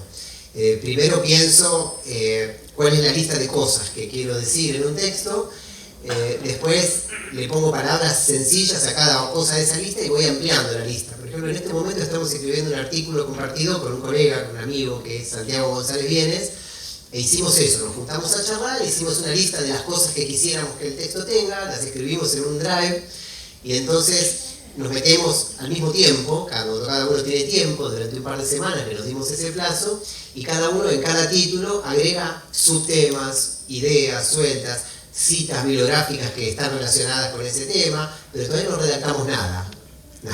Lo único que hay son ideas sueltas. Entonces pienso que para que el informe tenga un contenido y uno no derrape en el mero relato de la anécdota y diciendo la pasamos bien, fue lindo, o pasó esto y nada más, no digo nada sobre lo que pasó. A veces decir pasó esto ya es mucho, ¿no? Si lo digo de una manera tal que pongo en evidencia la riqueza pedagógica de lo que estoy contando, ¿no? Por ejemplo, en el ejemplo de la leonposa no había mucho análisis posterior después, pero el solo hecho de decir que en qué contexto había aparecido el personaje, cómo había sido recuperado después y de compartir el material, si bien se podría decir algo más, ya dice bastante, ¿no? En cambio, en el de los dados, que el chico tira 2 dados y se queda solamente con el resultado del segundo o del mayor, ahí sí hace falta una interpretación, o en las imágenes que muestran cómo escribía el nombre en distintos momentos, ¿no? Pero quiero decir, me parece que el mayor truco para pensar la solución a ese problema que vos planteás es el acopio de material que uno hace, con su grupo de WhatsApp, con su cuadernito, con sus anotaciones al final del día. Hace falta prestar atención y eso me parece que es un valor agregado que tienen estas escrituras con respecto al compromiso de uno con su tarea, porque te obliga a mirar, y si pasado un tiempo vos no miraste nada de ese nene y dijiste, uy, me parece que este nene no lo estoy mirando tanto, no le estoy prestando tanta atención, entonces es como un llamado también a la igualdad en la mirada y a prestarle atención a todo el grupo y esas cosas, ¿no? Tiene como un efecto retroactivo.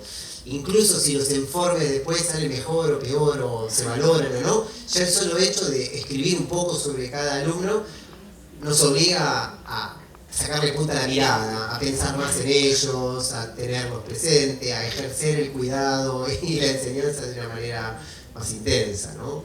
Bueno, eso. Que muchas veces en mi escuela nos planteábamos en las plenarias a quiénes iban dirigidos los informes. Si a nuestros compañeros que iban a recibir ese alumno al año siguiente, si lo tenían que hablar los padres, la consigna era que debía ser objetivo, que no debía haber ningún tipo de emoción o sentimiento en ese informe, y que había que y que tenía que ser descriptivo, esto que vos decís, que el típico informe grilla, ¿no? Entonces vos tenías que poner bajo rendimiento académico, por ejemplo, y lo iba a leer el papá. Y vos se lo tenías que decir al docente, que lo iba a recibir. Y estabas emitiendo un juicio tremendo y casi hasta estigmatizando. Y yo me di cuenta, o sea, empezando, después cambiando y pasando con el tiempo y leyendo, me di cuenta hasta qué punto estigmatizamos con esos informes. Cómo rompemos todo con esos informes. Porque le estamos diciendo al compañero que lo va a recibir que ese nene no puede, no llega, no sabe. Y le estamos diciendo al padre que el hijo es un fracaso. Entonces, cuán importante es el lenguaje, la manera de decir, la mirada, como para que la escuela sea un lugar de disfrute y que sea un aprendizaje del mundo y no un lugar donde se corten todos los sueños. Bueno, con respecto a esta pregunta que la habíamos anticipado un poco, ¿no? ¿A quién está dirigido? O cuando uno escribe, ¿qué interlocutor, qué lector se imagina? Es verdad que si uno mira la definición técnica de estos informes, forman parte del legajo, van junto con una ficha médica, con datos administrativos, están dirigidos a quien se dedique a los futuros docentes de este mismo niño, intervienen en la articulación entre niveles, etc. Pero el lector más pesado es la familia, claramente, ¿no? En eso no hace falta justificarlo, estamos todos de acuerdo si tuvimos la experiencia de escribir estos informes. Es el lector que más nos interesa o que más nos preocupa cuando escribimos y de cuya lectura emanan las mayores prevenciones, precauciones o pruritos respecto de la manera de escribir, porque es el que más le importa también, ¿no? ¿A quién le importa más? ¿El niño? Si son sus padres, son sus familiares, etc. Me parece que la forma narrativa también da un poco cuenta de democratizar un poco el acceso a lo pedagógico y que puede contribuir también a que esta especie de alianza, de encuentro entre familias y escuelas, en la pandemia pasó, ¿no es cierto?, que se dirimió un poco la cosa entre, no tanto en el jardín, en el cual, digamos, fue bastante más complicado, pero en otros niveles de enseñanza el dilema que se le planteaba a las escuelas era: manejamos a control remoto a las familias para que hagan lo que nosotros les decimos y que los chicos entonces puedan realizar algunas tareas escolares, o compartimos los criterios y de alguna manera lo pensamos juntos, que cada uno lo transforme a su manera y dentro de sus posibilidades. Y creo que acá pasa un poquito eso, ¿no? En un informe médico, el médico no sacrifica nada de su expertise técnica. El informe está escrito para otros médicos o para especialistas que van a suministrar los tratamientos. Uno lo lee como si fuera algo ajeno, el informe de su propio organismo, y es algo ajeno en ese punto. Y tal vez está bien que así sea en el caso de los informes médicos. Pero en el caso de los relatos pedagógicos o de los informes pedagógicos, me parece que vale la pena también pensarlos como un espacio de alimentar una relación más cooperativa, más sana, más abierta entre la escuela y la familia, ¿no? Como compartiendo algunos criterios. Por ejemplo, un fragmento lindo de un informe que hablaba de matemática y empezaba diciendo en la pincelada descriptiva: aunque los chicos son chiquitos y muchas veces se piensa que la matemática es algo que recién se aprende en la primaria, los chicos ya tienen una relación con los números. Y entonces explicaba que se apropiaban de la serie numérica de distinta manera, a distintos niveles, etc. Esto para un docente pues, es una manera medio sonsa de decirlo, porque eso ya lo sabemos, es de primer año del profesorado, entonces deberíamos decir algo más. Pero como sabemos que les estamos hablando a personas que, del mismo modo que si les preguntamos en el jardín se evalúa, dirían que no, entonces de alguna manera llevar a la posibilidad de comprensión de cualquiera en un lenguaje amigable y además sencillo, creo, de producir para cualquier docente, no impide que después digamos algo más acerca de la relación de ese niño. Estuve este año en la Facultad de Psicopedagogía de la UBA, de la Universidad de Buenos Aires. Me invitó Norma Firidoro, Patricia Enright, el grupo lindo de gente que trabaja la psicopedagogía desde una perspectiva interesante, crítica, humanística. Y ahí me dio curiosidad preguntarle a un montón de psicopedagogas y psicopedagogos juntos si es verdad que ellos prefieren informes más técnicos, porque también una objeción al relato pedagógico es decir, no, pero si hay un chico que va a estar derivado, una cuestión de salud, que requiere un diagnóstico, no sé qué, vos le vas con el relato y dice, no, a mí haceme la lista de lo que le sale y lo que no le sale, ¿no? Y no, había un consenso en que no que era muy rico para una persona del campo de la salud recibir un relato en primera persona del docente contando situaciones, porque le das la posibilidad a la psicopedagoga, al psicopedagogo, de hacer su propia lectura y su interpretación de esas situaciones y no darle una especie de resultado, digamos, ya masticado sin entender de dónde viene. Y me gustó esa conversación con la psicopedagoga, ¿no? Porque ese es otro destinatario posible de los informes, el pediatra, el psicopedagogo, la persona involucrada. Bien. No, quería recuperar algo muy importante que decías, que es esto del registro informal, sea en nuestro WhatsApp, nuestra carpeta. Como yo soy de especial y estamos muy acostumbrados a esto de escribir. Y eso es lo que ayuda muchísimo a la hora de hacer el informe porque vamos escribiendo esas ideas sueltas para después darle forma.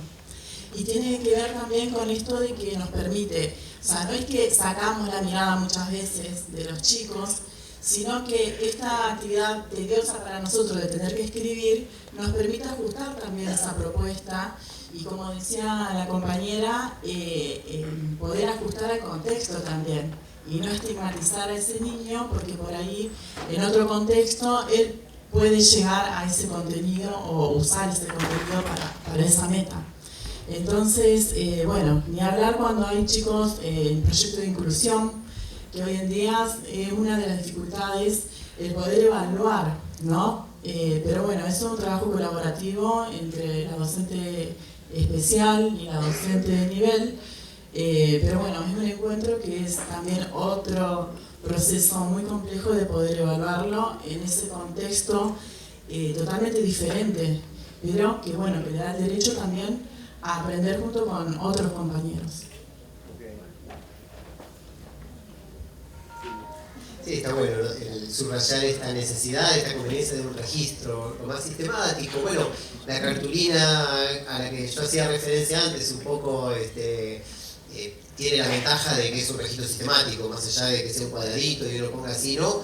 Pero con el mismo criterio, digo, me parece que todos los textos que se producen dentro de este género no son una cosa o la otra, sino que en general siempre van a ser una mixtura entre distintos criterios, informes más bien descriptivos de logros con algunas pinceladas narrativas, lo más analíticas posible, o informes más bien narrativos y analíticos, pero que incluyen algunas observaciones mucho más puntuales en algunos aspectos. Bueno, porque así funciona el mundo, ¿no? Con respecto al registro, me gusta la palabra que usa el dramaturgo Mauricio Cartún. Yo lo entrevisté en un par de ocasiones y le hice la misma pregunta que Dolina le había hecho a Serrat. Le digo, ¿vos cómo componés tus obras de teatro, no? Mauricio Cartún, no sé si lo conoce, pero un dramaturgo ha hecho muchas obras muy exitosas, muy famosas. La Visco, la última, Terrenal. Y él dijo, yo para escribir hago un acopio. Dice, tengo un cuadernito rojo que lo voy renovando y en ese cuadernito anoto todo lo que me llama la atención y que es susceptible de histrionismo dramático. Entonces veo a una vieja cruzando la calle y está mirando el semáforo a ver si llega al otro cordón antes de que corte y que arranquen los autos. Entonces el nerviosismo del bastón pisando el asfalto y el numerito de la cuenta regresiva del semáforo, a él le parece que tiene una tensión dramática interesante y lo anota, describe la situación, porque no sabe qué lugar va a ocupar en alguna obra de teatro que escriba en el futuro, pero sabe que esa pieza a él le sirve, algo va a hacer en alguna obra, entonces la guarda y acopia, dice que es un acopiador de esas cosas. Su cuadernito es como una casa llena de cachivaches en ese sentido, después no sabe para qué lo va a usar, pero para algo lo va a usar.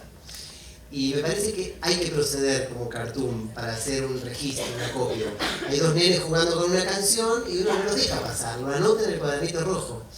Y es algo lindo de hacer, es algo divertido de hacer, y hace que después escribir estos textos sea ponerle texto a algo de lo que uno ya tiene insumos. E insisto, si uno tiene 4, 5, 6 de cada niño, ya es un montón. Y como el día tiene muchas horas, y la semana tiene varios días, y el mes tiene varias semanas, y así, la verdad es que tenemos tiempo de hacer esos registros.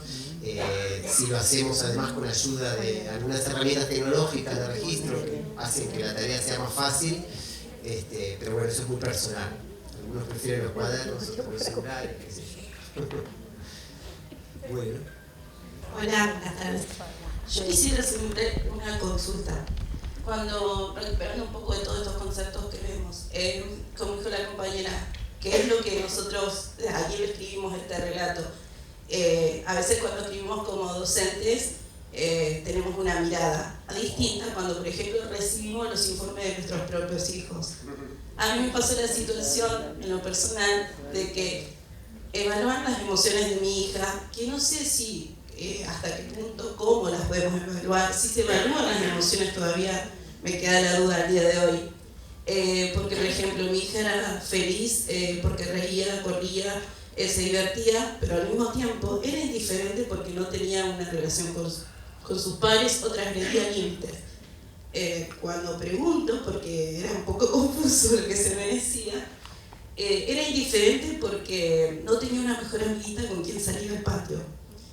Transgredía límites porque quería salir al patio. Entonces, pero era feliz en el patio. Entonces yo dije, ¿qué es lo que...? Y cuando leo, bueno, yo tuve una mirada, mi esposo lee el mismo informe y sale y me pregunta, entonces, mi hija no hace nada bien. Porque claro, nos quedó tanto la duda de que si era feliz, ¿cómo la maestra estaba, cómo evaluaba? Porque si se mostraba feliz era porque transgredía el límite o porque no salía con la mejor amiguita.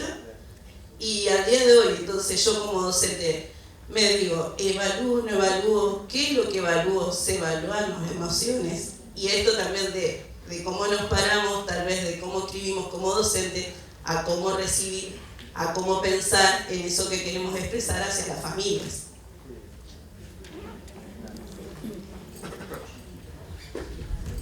Bueno, decíamos que uno mira según lo que leyó, ¿no? Que si uno leyó a Piaget de asimilaciones y acomodaciones, si uno leyó a Foucault de panópticos, y si uno leyó a Freud de inconscientes y ellos de superyoes, y si uno leyó a Daniel Goleman y la teoría de la educación emocional, etc., bueno, uno ve caritas tristes o caritas felices.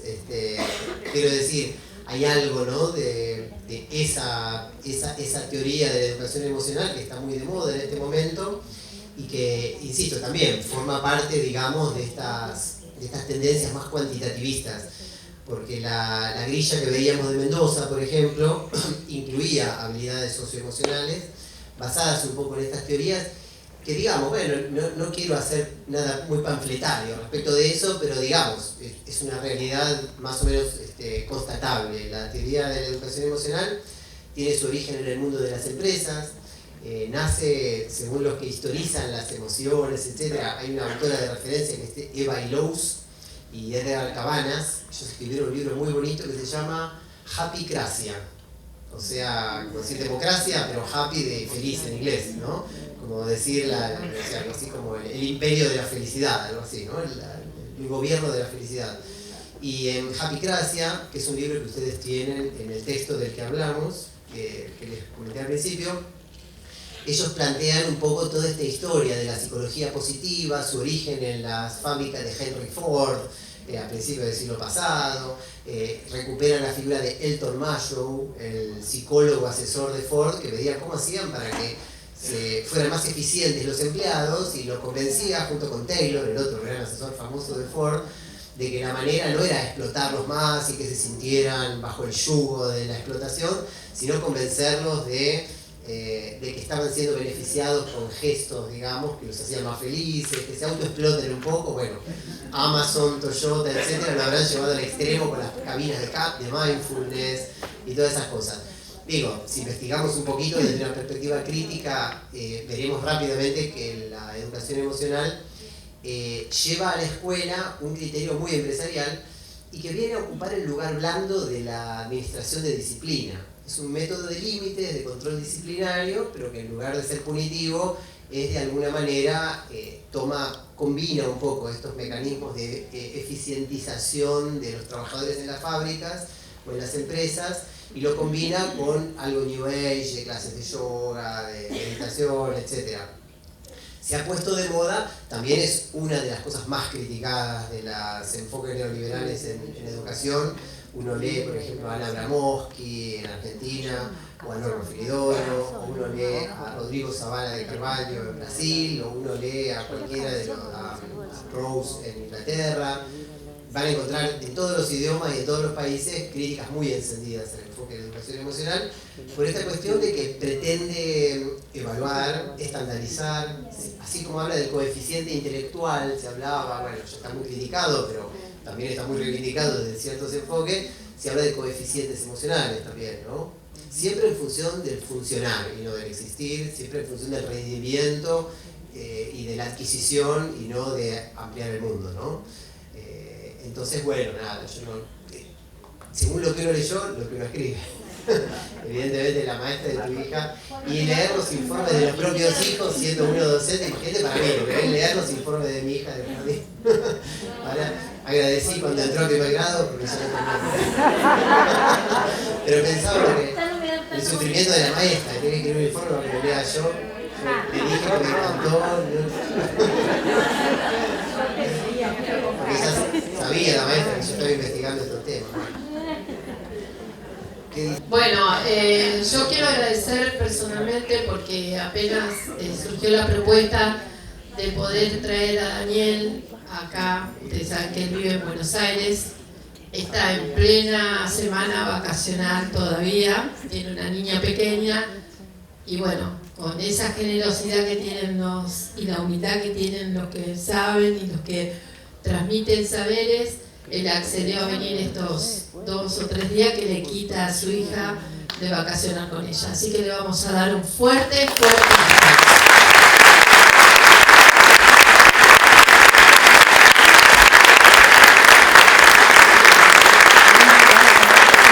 Y un regalo santafesino,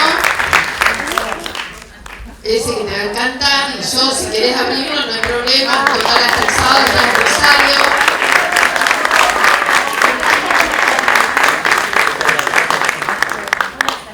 Bueno, muchas gracias por venir y sigamos en contacto por redes, etcétera. Nada, están los libritos ahí afuera todavía, hay un par de libritos, no me los quiero llevar de vuelta a mi casa. No, y aprovechenlo porque lo dejo a un precio mucho más accesible para que ustedes se lo lleven.